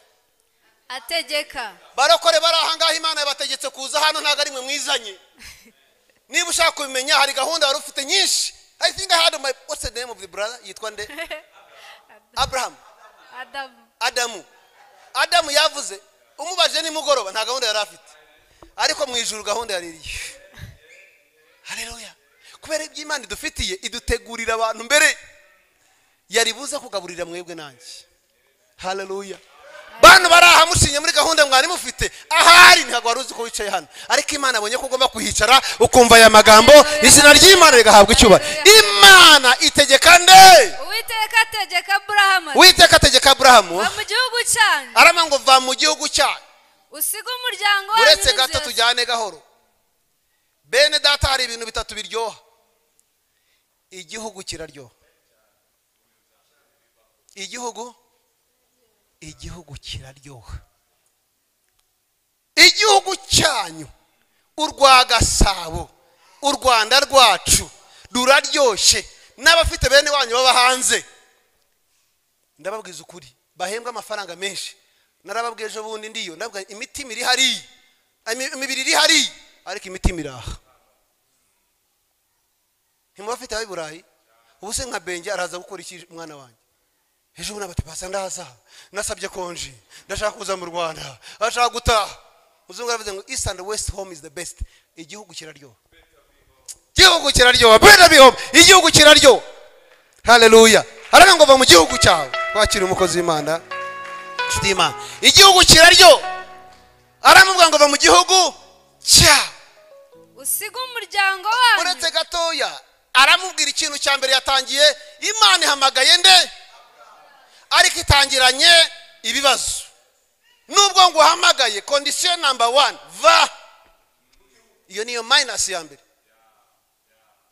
kuva mu buryohe kuva mu hakunejeje atangira ibintu bikomeye aramwe ngo va mu gihugu cyawe tumwakirire umukozi w'Imana uri buze Boniface va mu gihugu cyawe Abraham agiye kuba urugero ubitekerezaho Imana imutegeka kuva mu gihugu cye bene data agiye gasana kunkura mu rwa Gasabo uru sinzi n'abahunze bakagenda barotaga hano yamvugo muzi bava ngo u Rwanda ni igihugu gitema amata n'iki abari Bujumbura niko bababwiraga abari Kongo niko bababwiraga abari Bugande niko bababwiraga abari Kenya niko bababwiraga ngo ni igihugu cy'amata n'iki igihugu cyane yego igataha nuko babivuga byose ngo yirwanda byose byari kwera bageragezaga uburyo bukwereka ko igihugu cyawe a nation ni ikintu gikomeye ariko Imana yiguhamagara nshuti yanjye dore ikintu gukora igukura muri icyo cyambere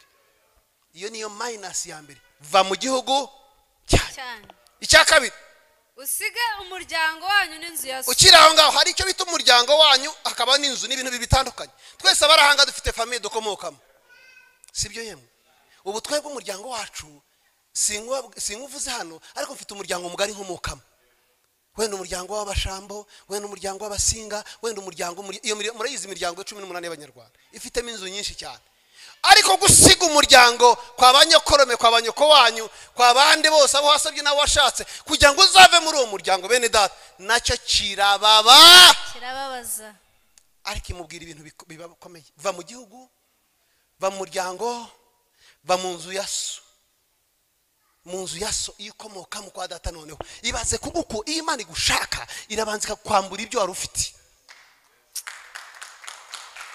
ikabitwara utabizi atari ukutabaze ugasanga igishishungu yabwiye Nikodemo ati ntutangazo no kuba ko mubwiye ko kubya bigomba kubanza to be born again nutangazo ko mubwiye ngo umuyagura aho ukumva guhuha kwawe ngo nuwabyawe n'umwuka w'Imana ikomera Imana irakoherera ukagenda urike nkudafite umwami ikimbabaza ni kimwe nabarokore birirwa bisobanura imbere y'abitwa ngo nabanyabwenge basobanura iby'Imana nta muntu numwe asobanura iby'Imana mu ikore yayo iguhamagara ntawe ubyumva uzi ko ushaka kuganiza Pastor Edward itabibwiye umugore uzi ko ushaka kubwira umugore itabibwiye umugabo iyo ramo ngo va mu gihugu cyane iyo no operation ya mbere va mu usige umuryango waso icya gatatu usige izo ni minus paf noneho ageze kuri icyo giti cya gatatu avuga ngo iki murongo ukurikiraho ujya mu gihugu nzakwereka none yumva igitangaza bantu bahamagawe barokore bo mu Rwanda murekeraho kwisobanura cyane why arama ngo mu gihugu nzakwereka kandi abasomyi babiri y'amateka ya Bible Abraham yahamagawe ari yagishaka yari umujeni Mariya ikimenyetso kibikwereka nuko yavuze ngo uyu mugore wanjye yari mwiza araga ngo Sara uyu nguyu nibamenya ko ari umugore wanjye baranyica nta nubwo bamutwara gusa ngo bandeke ariko ubwiza afite baranyica iyo duhamagawe dutwarwa mu bisa nk'ibiri butwice ariko ariyo nzira yo gukira kwacu ariko ikibabaze ntitugira amaso yo kubona iyo tujya ngo duse nk'abareba turenge hirya yamatwara arengaga tukarebayo niyo mpamvu igihe bakubitaga Stefano amabuye nta kindi yakoze yaratumbere ngo areba mu ijuru avuga ati ndamubonye ahagaze iburyo bwa data haleluya bamutera mu Stefano muzasome inkuru ze yaravuga ngo yaratumbereye ijuru asanga isi ntacyo akwiye kuvugana nayo ngo atumbere ijuru avuga aya magambo ati ndamubonye ahagaze kandi abasomyi babiri murabizi Yesu yicaye iburyo bwande ariko Stefano mubona akoze iki ahagaze muzi ko mu kibazo cyawe rimwe na rimwe bisaba Yesu kuva ku ntebe agahaguruka haleluya hari ibibazo tunyuramo bigasaba data ko nubwo yari yicaye bimusaba guhaguruka aravuga ngo ndamubonye ahagaze iburyo bwande igihe cya Sadraki Meshaki na Abedenego mwitana byagenze biti nabo arabona bakadiza ko mwajugunye mu batatu ariko nkabona mu wa kane urimo kandi uyu wa kane akabasa nk'umwana w'intama w'Imana mu kibazo cy'abariya byamusabye kuva ku ntebe amanuka mu muriro kandi igitangaza cy'umugabo waduhamagaye iyo yaje ntaganyura hari ajyaho ikibazo kiri akemera akagushyiramo ahangaha kugira ngo nuzamo akugendeshe muri ibyo bibazo. Iyo wahamagawe n'Imana urubyiruko rw'ahangaha, basore bato n'abakomeye, ntabwo ibibazo kutubaho ari uko Imana itwanga, ahubwo ibishaka kugira ngo muri bya bibazo izadukuze duhinduka abantu b'Imana.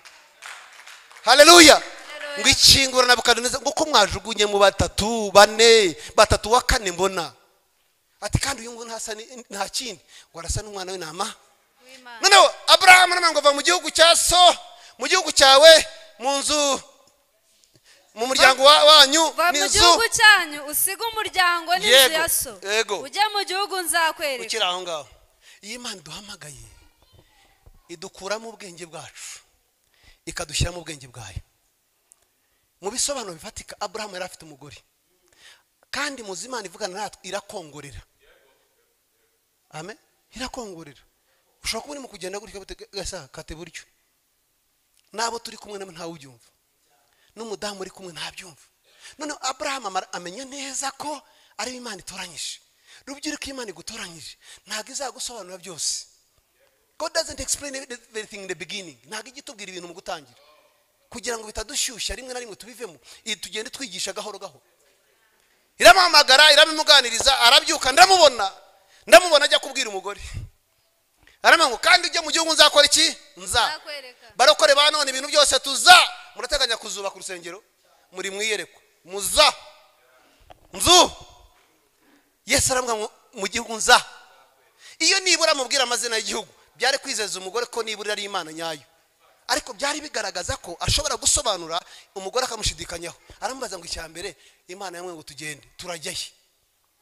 Ati mu gihugu cyihese. Ati yambwe ko izakinyereka. Muroko rurahangaha, rubyiruko rurahangaha, kujya gukorera Imana biragusaba ko wemera guhamagarwa ibisobanuro ukabigabanya. Buriya abasirikare bo mu buzima busanzwe hano ababizi n'abaganiriye nabo n'ababikoze n'abandi, umusirikare burya ibibazo baza biki. Aramuga ati mwitegure stand by muzagende ejo. Nabazi yajya aba stand by agashakira amakuru mu gikara, ariko umurokore wacu arashaka kugira ngo Imana ibanze ibisobanure muri detail, nitabishya muri detail ntago agenda. Abo ntaho bazagira. Ariko ivuze ngo haguruka. Kandi ibibazo bibizamo bikomeye cyane. Uyu munsi nagombye kuba ndi mu gushyingura umuvandimwe witwa Buzene wapfuye Nyagatare, maze iminsi n'igice cy'imirongo, umwe mu bagabo bakomeye cyane muri iki gihugu cy'u Rwanda. Ariko kubera ko natanze gahunda ya Yesu, nabasabye ko ntagenda, ndaza kuza ahangaha kuko mfite appointment ya papa yabanje. Appointment ya papa yabanje niyo ngomba gukora, ibindi bikaza after. Abrahamu ngo ava mu gihugu cyabo, asiga inzu, asiga umuryango, agenda n'umugore di. Ariko uyu mugore icyama tukagira abagore bameze nk'abasara.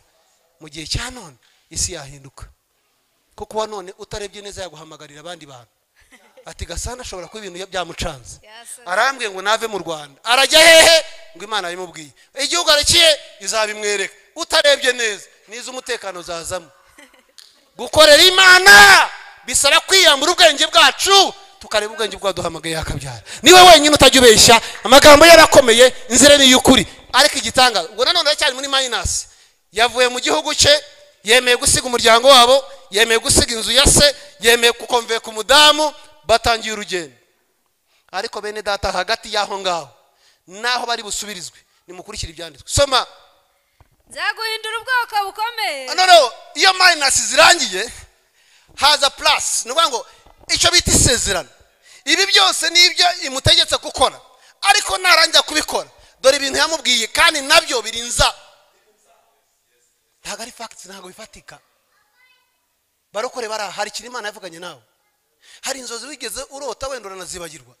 Yavuze ko izaguhindura umuntu ukomeye, yavuze ko izaguhuza n'abakomeye, yavuze ko izagukingurira amahanga, yavuze ko izasangira nawe, yavuze ko izakunezeza, yavuze ko izaguhindura izina. Hari ijambo uhagazeho rirahari.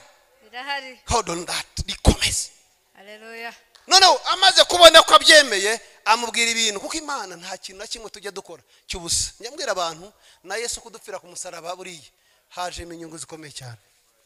Nta kintu na kimwe Yesu akora kitarimo inyungu. Amubwira amagambo number 1, nuramuka wemeye nzaguhindura ubwoko bukomeye. Ikintu cya mbere yavuze, yaramubwiye ngo nzaguhindura ubwoko bukomeye. Nzaguhindura ubwoko bukomeye. Nimba hari ingororano ya mbere no kuguhindura ubwoko bukomeye. Haleluya. kuguhindura ubwoko bukomeye. Pastor Edward akaba yicaye hano muri ubwoko bukomeye mu muzengurutse aramangunza, ariko nayo ni future. Burya ibintu bya future biratuvuna, kandi ibintu by'Imana byose ni nza, ariko iyo bivuze irabisohora. Hano nzaguhindura ubwoko bukomeye. Icyo ni icyambere. Icya kabiri, nzaguha umugisha. Icya kabiri, azaguha umugisha. Haleluya. Barokore bemeye guhamagarwa, urubyiruko rwemeye guhamagarwa, umwami data wa mu ijuru yakabyara azabaha iki? Umugisha. Azabaha. Kandi umugisha si imodoka. Njye ndeba abantu nkatanga. Umugisha ni ukugaburira ijambo ry'Imana.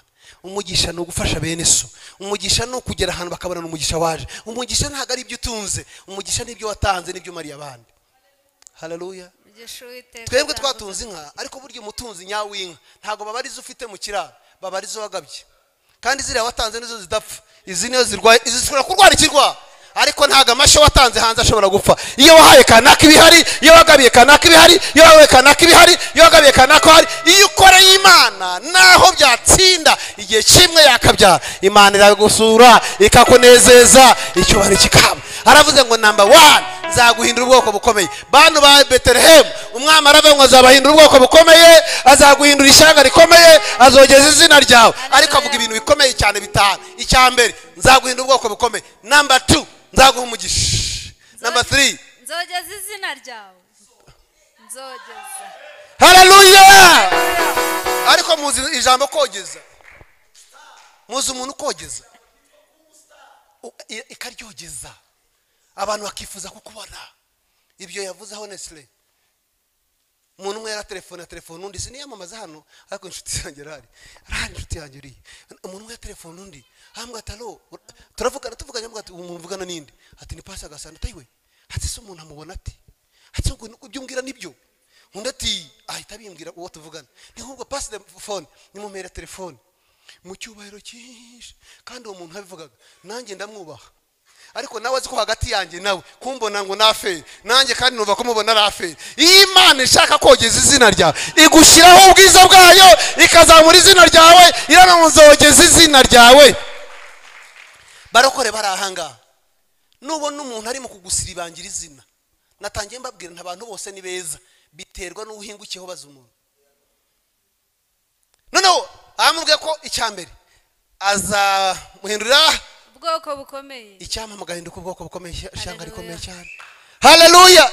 Icya kabiri, izakuguhindura umunyamugisha. Nzabahindura umugisha. Nzabahindura niko avuga, nzaguha umugisha. Nzaguha umugisha. Icya gatatu, nzogeza izina ryawe. Icya kane, uzaba umugisha. Aho niho ndagiye. Haleluya.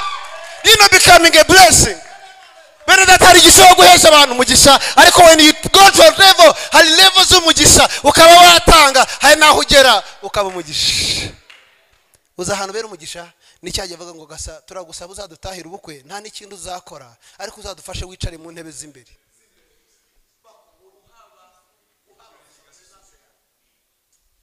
Kambibarize ubu wakoze ubukwe perezida akayicara gusa, watumara. Iyo bite blessing, uyu uri umushumba w'Imana nyawe ukuri, ugera ku gipimo gutaha ubukwe badashaka intwererano, bashaka presence. So presence yawe ikarenga amafaranga, you become a blessing. Ugucometseho wese acometse ku isi. Niyo mpamvu mbona Amerika iriya mubona mujye munayisengera buri munsi. Umuntu wese wiyunze nayo, umugisha wa Abraham uramanukira.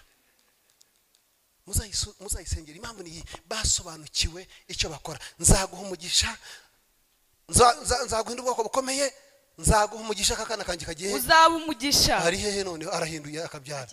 Thank you. Uzaba ubwoko bukomeye, uzaba umugisha. Hari iki? Uzaba umugisha. Uzaba umugisha. Murongo wa 3. Kandi abazakwifuriza umugisha. Kandi nzaha umugisha abazakwifuriza umugisha. Nimwumve gukorera Imana rubyiruko rwa none. Umuntu wicaye mu rugo iwe ahaba ngo Mana, Imana ihumugisha Gasana, akabivuga gusa, je ntabizi, dadi wo mu ijuru ahita yohereza blessing hariya. Niyo mpamvu ibintu byacu bidajya bisobanuka. Numenye umugisha wawe uturutse, ushobora gukorera Imana uyu munsi, Imana ikawupfumuza hariya, ikawupfumuza hariya, ikawupfumuza hariya. Mwanezerewe muri iki gitondo masa nka saa 9 nibwo nabisomye nsoma inkuru nziza yuko Yongwe bamufunguye. Yongwe yafunguwe ejo baramufunguye none bamufunguye ariko inkuru nayisomye saa 9 z'ijoro so byasomwe before abasomye mu gitondo babyutse babonye mu gitondo ariko nijoro nibwo nabisomye and my heart was so happy. Mwabyumvise nubwo isi cimanza ariko banejeje cyane nubwo isi yavuga ibindi buriya niba hari abantu Imana yakoresheje muri iki gihugu kari akana k'Imana karimo niba hari abantu Imana bazutse kubwuriya ntibiyahure barahari niba hari ahantu yabwiye ngo baho yari bwiyahura akabaho buri ijambo ry'Imana niyo rije risa nk'imikino umuntu akagukinisha ati Imana iguha umugisha iryo jambo akaryatura dadi wo mu ijuru akwitaho kashi. Haleluya kubera ko twebwe nk'abana b'Imana guca imanza si ibyacu n'iby'umwana mu gihe cyose watangiye kubana bire mujye musoma ibyanditswe haba ngo ni kubera iki ureba agatotsi ariko agarutse kuri bavuga ngo iki ngwibagirwa umugogo. Nashima Imana uriya mwana w'Imana ashobora kuba yafunguwe n'imirimo yakoze myiza wenda tarahura n'akabazo myiza Imana yashingiye kuri iyo kaba ngo reka ngende niruhurira umwana wanjye. Haleluya haleluya aravuga ngo rero kandi nzaha umugisha icyambere nguza kwifuriza umugisha nzawumuha ikigeretse kuri icyo kandi uzakuvuma nzamuvuma. Aho rero niho dutangarira uyu mukozi w'Imana yafasha abana b'abasore yafasha umwana akwa demonstration hano amushyira hagati arakingira burya barokore b'Imana turindwa n'Imana iyo turahaje nanjye abantu nka 6 baze banzenguruka hano gato mbereke byihuse cyane very simple to your level simple. Thank you Bishop, thank you so much, thank you. Yewe iyo ndi hagati ikibabaje bene data mujye mwisi y'umwuka nimubona ukuntu mpagaze hano just protect me burya uko muri mu ndinze ndi hano iyo ndi umuyobozi wanyu ndi umukozi w'Imana mukandinda kubankingirije nta nubwo barinzege ariko baririnzi. Mwabyumvise uko bandinda niko barindwa biravuze ngo umuntu wese uzakuvuma nzamuvuma icyantera cyose kigomba kurinda abangaba. So icyo nkora ni kimwe buri mu gishumanuka kwa Gasana byanga bikunda surrounding zuraho twa buri kintu cyose kimanuka kandi kurinda umuntu bisaba kuba maso. Yisomye Zaburi ya 34:8 ravuze ngo nzohereza abamarayika bagukikize bakurinde.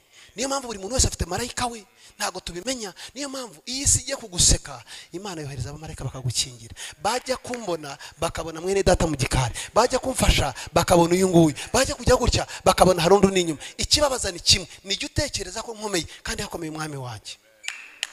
Aravuze ni mujye mwisha inshuti Imana iravuze ngo nzabarinda ngo bazakwifuriza umugisha. Mwebwe don't have time to go and explain to yourself to people, just serve him. We kujya kwisobanura bamvuze batya bantutse don't just go to that, keep the Bible, soma Bibiliya senga. Aravuze ngo uzakwifuriza umugisha kandi nzaha umugisha wakwifuriza umugisha kandi uzakuvuma nzamuvuma. Yani magambo Pastor Edward we ntago ari uhangana n'abahanganye nabo hari command ni chief ni uhangana n'abari iyo ugiye guhangana n'abari utumuhamaga kubera ko ntuzanezeza abantu bose ariko inejeje Imana inezeza abantu. Haravuga ngo kandi uzakwifuriza murongo w'imbe kandi uzakuvuma nzamuvuma kandi muri wowe niho imiryango yose yo mwisi izaherwa umugisha. Pastor Edward uri muri rusenge abantu bose uyoboye umugisha w'abakristo bawe bose uzanyura muri wowe. Mubizirikane iyo uri umukristo wa church ukubaha amavuta y'iritorero ugasengera pastor wawe ukamwifuriza ibyiza by'iyo torero bikugeraho. Ni nk'igihugu iyo bashye Perezida wa Repubulika wacu Paul Kagame ukamwubaha 100% ijuru riramanuka rikakorana nawe kubera ko ibyanditswe niko bivuga. Ariko aravuga ngo uzakumaza muvuma none ko mu murongo w'imbere mwumve kandi mutangare ibi ngibi turi mu gusoma n'ibindi ngiye gusorezaho muraza kumenya igihe cyaginyuzemo hagati. Read my sister umurongo wa 3 abakorera Imana ingororano nizo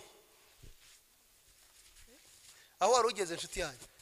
Abraham aragenda nk'uko Uwiteka yamutegetse. Ayo ni amasezerano Imana yahaye Abraham. None Abraham nk'uko Imana yavuganye nawe Imana ikabwira amagambo akomeye ngo arangije aragenda nk'uko Uwiteka akoze iki yamutegetse abwira umudamu we batangira urugendo batangira kugenda. Yesu yabimubwiye ari 100% convinced, yamwumvise ko ari Imana, ntigeze ashidikanya, ariho agitangira urugendo rwo kugenda. Sasa avuye Samuduha yerekeje mu Giporoso komeza. Loti ajyana nawe ubwo yavaga i Harani. Aburahamu yari amaze imyaka 75 avutse.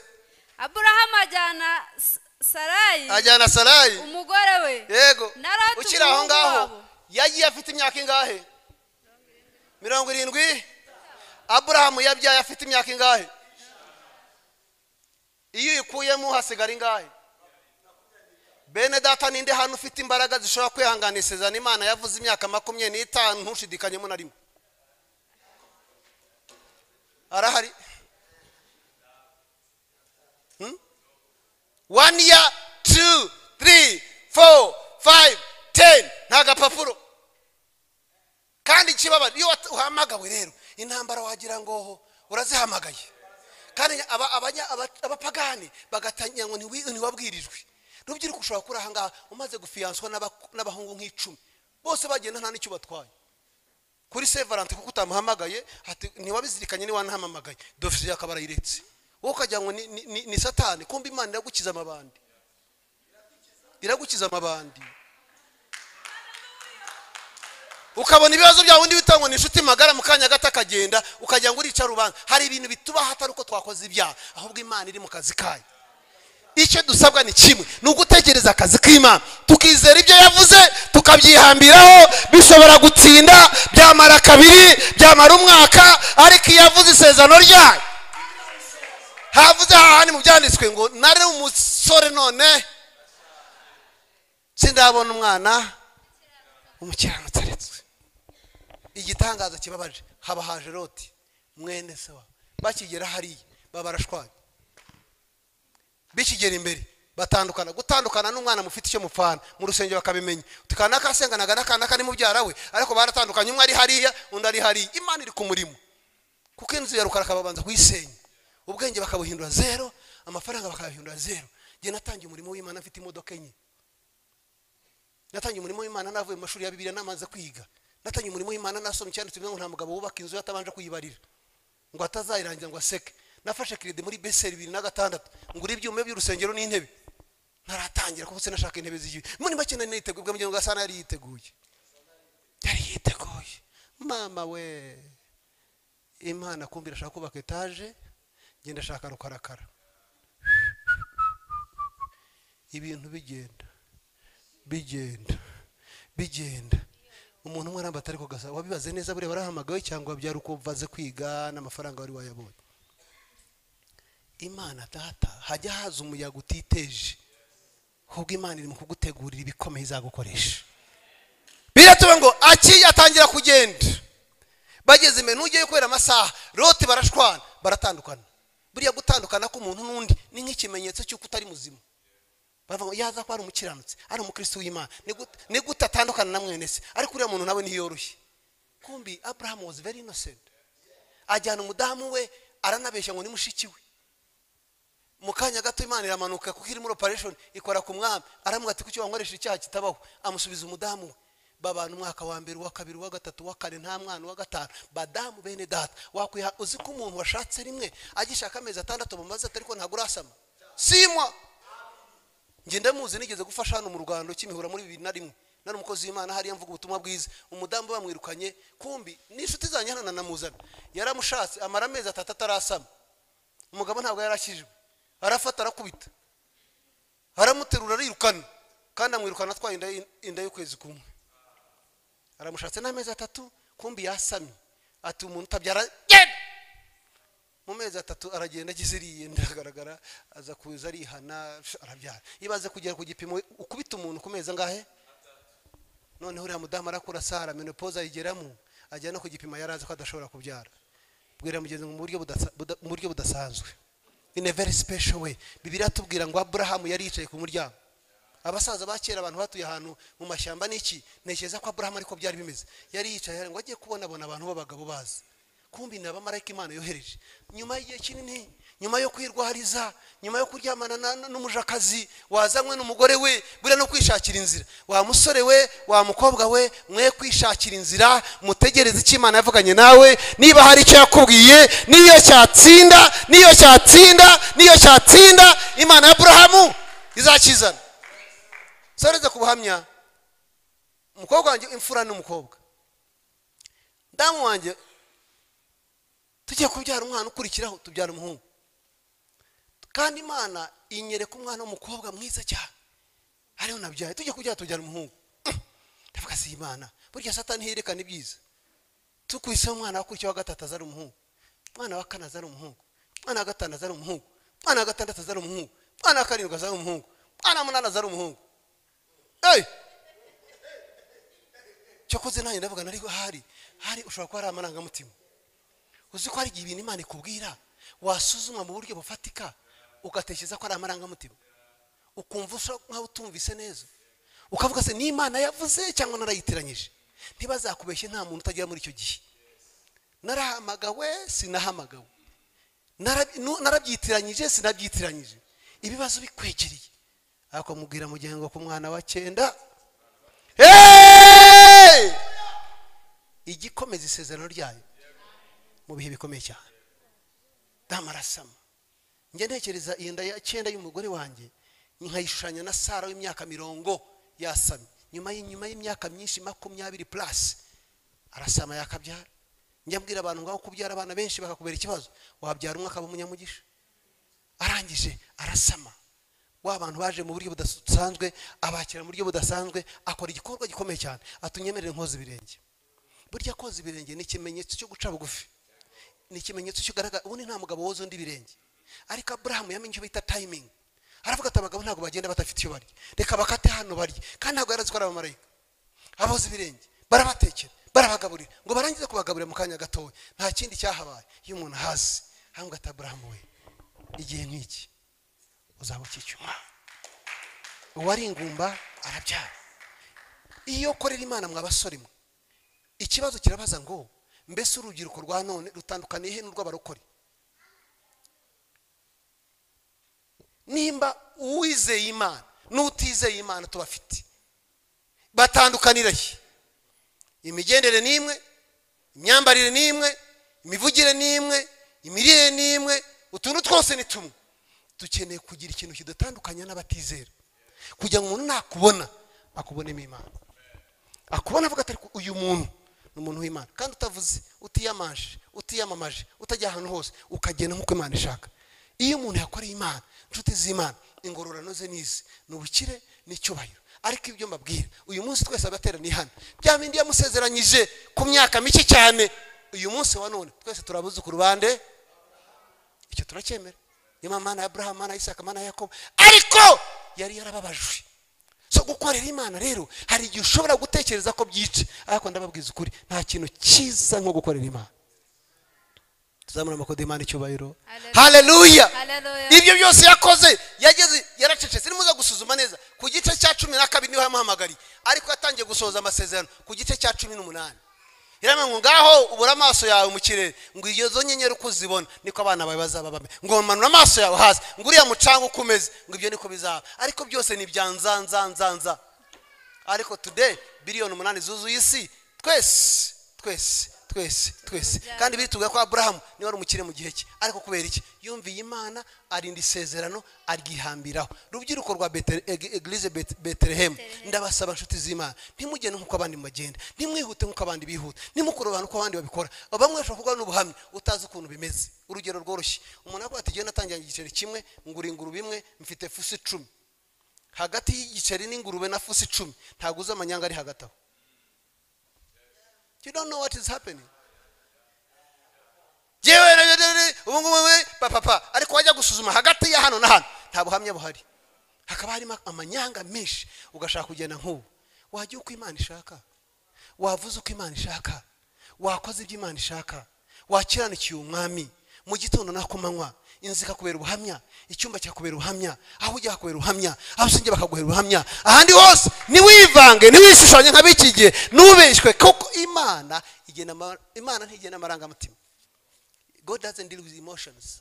imana igenda kuri cyota principle. Mujya mumenya neza ko imana dusezeranyije ibintu bitatu bikomeye. Yaravuze ngo ibyo byose Abrahamu ni warekera inshuti yanjye wakoze kunsomera, muzi neza ko byose byasohoye. Muzi ko bana b'Imana Yesu adusezeranye ko zaduhinda ubwoko bukomeye. Yesu atabeshya. Ahubwo ikibazo twe turihuta rimwe tukabivamo, yaza kugushaka akakubura.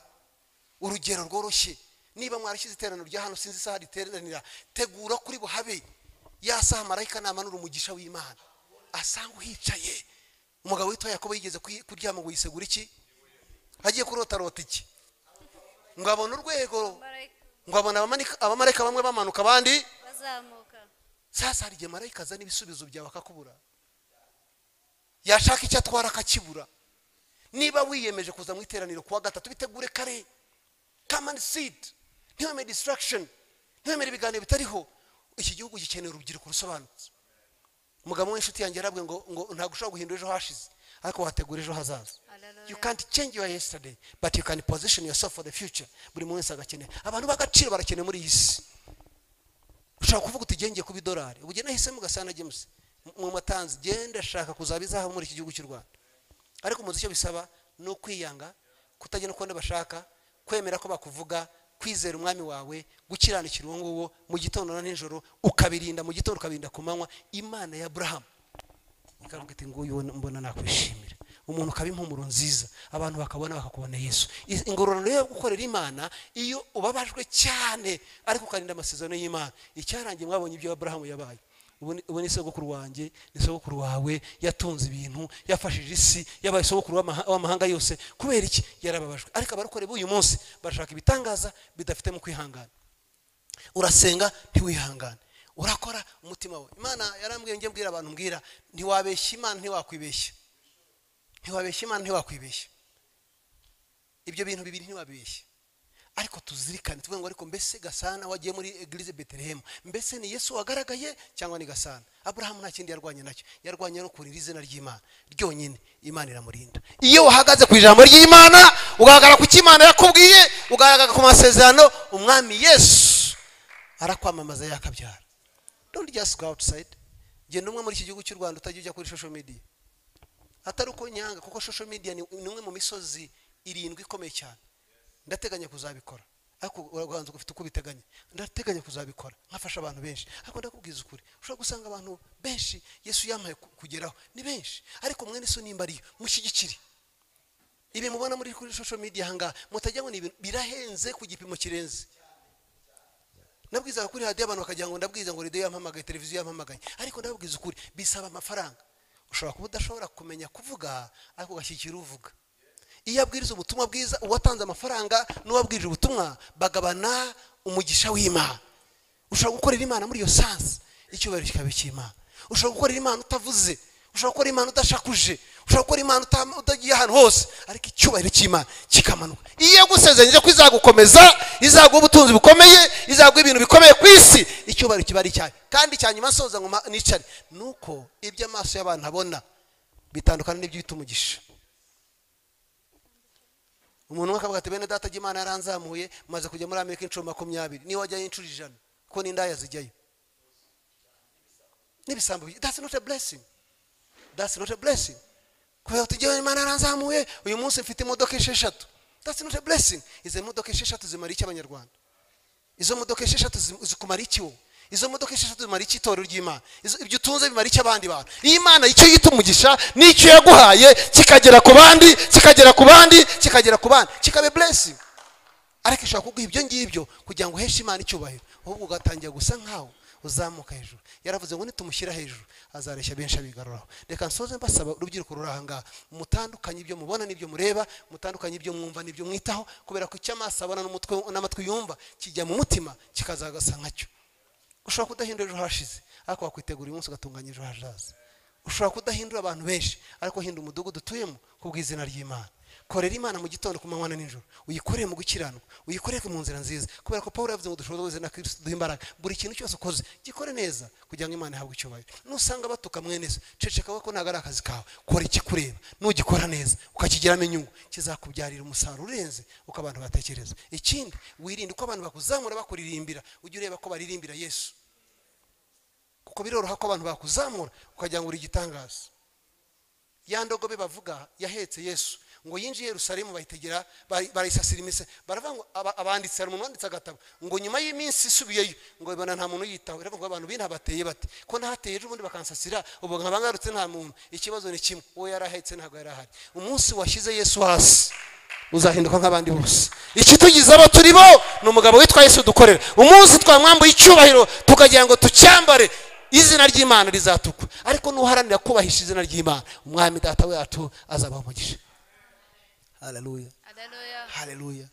Inshuti zanjye barokore hari ibintu tudakora atari ibyaha ariko byenda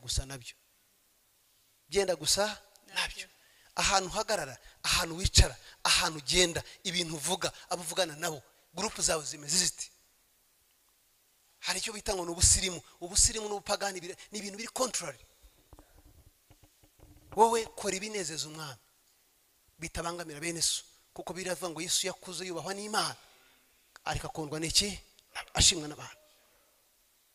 Iyo ukiranukiye umwami uyu mugabo Abraham nyuma y'igihe kinini cyane turabuzukuru ariko yarababajwe yatinze kubyara yarababaye. Iyo wizeye Imana akamaro ko gukiranukira Imana ingororano zacu n'ubukire n'icyubahiro na nyuma yose n'ubugingo hari naho ugera bakakwakira ukavuga ati nige gasana nubona bakwakira ku rwego rwo hejuru jya ukora ibishoboka byose icyo cyubahiro gisangire na data. Ibi mbabwenda basabye muracyari bato n'abakozi Imana bagenzi bari hano iyi si kuko dufite amasezerano iyi si ni yacu tuzayirya nk'uko umuntu arya imitsima yaravuze ngo ijuru ni ry'Imana isi yayihaye abantu.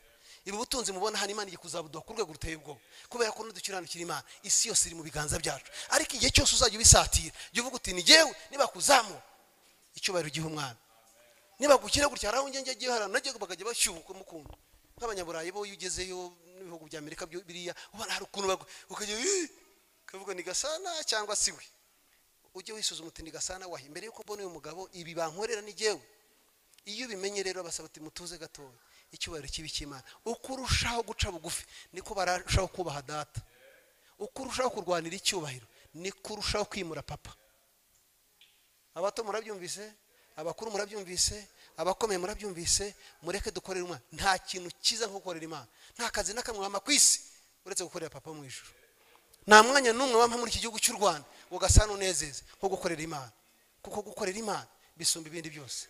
Imyanya yose ya leta ijyahe karangira wanasaza ariko umukozi w'Imana ava mu bwiza ajya mu bundi ava mu bwiza ajya mu bundi ava mu bwiza ajya mu bundi ava mu bwiza ajya mu bundi kandi uko ukorera abantu b'Imana icyo bari cyo cy'Imana ukajya aho ngaho ukavuga uti genzeranye na Obama azava kuri leta ukavuga uti Biden ni uncle ejo bazamukuraho haze Trump ariko kwishigikira kuri Yesu. Haleluya. Uwo niwe mugabo wenyine wakwihambiraho icyubahiro kikabi cy'Imana kandi gukomera n'uwo wikoreye gusa witwa Yesu. Gukomera si amasahane baguririyeho si hoteli waryamyemo si ikindi kintu gukomera no gukomeza umwami ukavuga ati data nanze kusuzugurwa hano ukavuga ati ubwo wanze kusuzugurwa hano dore muteguriye ameza hariya ukicara n'abazi bawe icyubahiro kikabi cy'Imana. Ndashoje mbwira urubyiruko muri special youth week muri special if it's a special thing iyo nkibagirwa ariko nari kuba nkoshije ikintu mbisabira nanjye nisaba amasaha usigaranye urayakoresha ute amasaha Imana iguhaye yakoresha ute urya ryari uzi ko ushobora gusanga umuntu urya saa 5 za nijoro saa 5 z'ijoro sizo kurya nizo kuryama umunsi utangiye saa 6. You should think iga shaka ibintu wiga shaka skills wiyongeraho soma ibyanditswe byinshi kora research abantu bakeneye gufashwa ni benshi cyane ni wuzuza hano ukubaha Imana ndababwiza ukuri isi irabategereje miliyari 8 zitegereje mwebwe hafi 3 ntago ziramenya Yesu indege zizababera nk'amamodoka amazu uzabura nawe yakwiza ni wizera Imana ukayikiranukira niyo kwiringirwa niyo kwizerwa ntigibeshya haguruka nsenga Imana haguruka nsenga Imana haguruka nsenga Imana haguruka nsenga Imana kamara ko gukorera Imana nta kimwe ntagukorera. Mwami mu izina rya zamuri rwe ryawe ugira icyo ubwira Imana ugira ikintu wisengera mu bintu nigishije byose ugira ikintu kimwe ufata cyangwa bibiri uvuga uti nshingiye uyu munsi menye neza ko hari Imana avuganye nanjye uvuga uti menye neza ko naho byatinda Imana izabisohoza. Bantu baduteze amatwi ku isi bantu badukurikiye muri iri teraniro rya none ahari harageze unamuka ahari wabaye nka Sara wageze aho wizera ko ntacyo azaba ariko hari Imana avuganye nawe. Iyo umuntu yakoreye Imana isezerano rirahari yavuze ngo na dore ndakuze ndashaje ariko sinzabona umukiranutsi wanjye urekwa. Ndahamagara imbaraga z'Imana ngo zisange buri muntu wese uteze amatwi yumve kugira neza Uwiteka Imana. Aburahamu yarahamagaye asiga byose, hari ibyo twasize byose. Petero yaravuze ngo natwe basize ibyacu, ngo mbese bizamera bite? Aravuga ngo 100% mu isi ndetse 100% mu ijuru, mu izina rya Yesu Kristo mwami. Amasaha 24 twahawe, uduhe gukora ibyo gukiyanuka no gusa nawe, uduhe kugenda munsi uko kwawe Uwiteka Imana. Ijambo ryawe riganze uyu munsi wa none muri eglise ya Bethlehem mwami. Hari benshi bayishigikiye, hari benshi bahagarara nabo, hari benshi babashyigikira mwami, bayishura hano hantu, bakora ibindi birenze mwami byatuma umurimo w'Imana ukomera. Abantu bose baje uyu munsi, hagira umuntu utaha mwami, ataha kubonye, ataha kumvise, amaramaze afata icyemezo mwami. Urubyiruko rwa none mwami ntabwo dusa nk'urubyiruko rw'abandi, turashaka kubyaramo ba Danieli, dukeneyemo ba Sadraka, dukeneyemo ba Meshaki, dukeneyemo ba Abednego, dukeneyemo ba Paulo, dukeneyemo ba Timoteyo, bahagara bashize amanga bakavuga ngo twebwe n'inzu ya data tuzakorera umwami. Icyama ngo hagira umuntu wirongera uyu munsi, niba hari umuntu utarakizwa uyu munsi akwizere, kubera ko ni wowe ejo mwami, ni wowe nzira, ni wowe kuri, ni wowe bugingo mwami.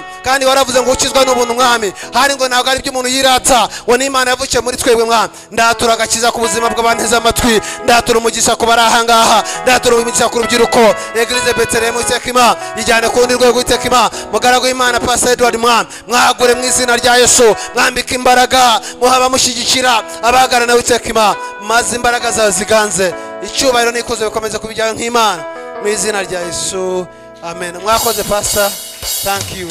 Thank you. Thank you. Thank you. Mani bahumugisha. Amen. Reka tumukomere amashyi menshi. Arakoze cyane. Se hari umuntu wumva ari ubuzima yakiriye. Murumva mwakiriye ubuzima. Buri inshuro nyinshi kutamenya ibintu bituma utabikora neza, ariko gusobanukirwa ibintu bituma ubikora uko bikwiriye kandi ukabikora neza. Reka tumushimire umugaragu w'Imana Pastor Gasana James. Duhaye ikaze mukozi w'Imana Evangeliste Boniface Singira nkabo. Reka nawe tumukomera amashyi yahageze, Imana imumugisha. Twakiriye abantu mwese, mukozi w'Imana Nsenga, Evangeliste Nsenga. Reka uhaguruka urambura ibiganza udusuhuze, Imana igumugisha. Haguruka mugaragu w'Imana. Ese hari undi muntu tutakiriye umukozi w'Imana tutahaye ikaze? Arahari? Okay.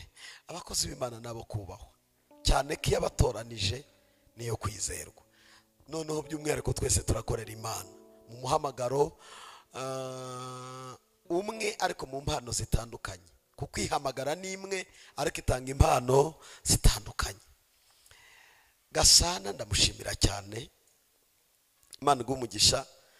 Njya ntekereza ejo bundi nibwo nabonaga yagiye muri Rwanda Day, ajyana n'itsinda ryatoranijwe kujyana na Perezida wa Repubulika.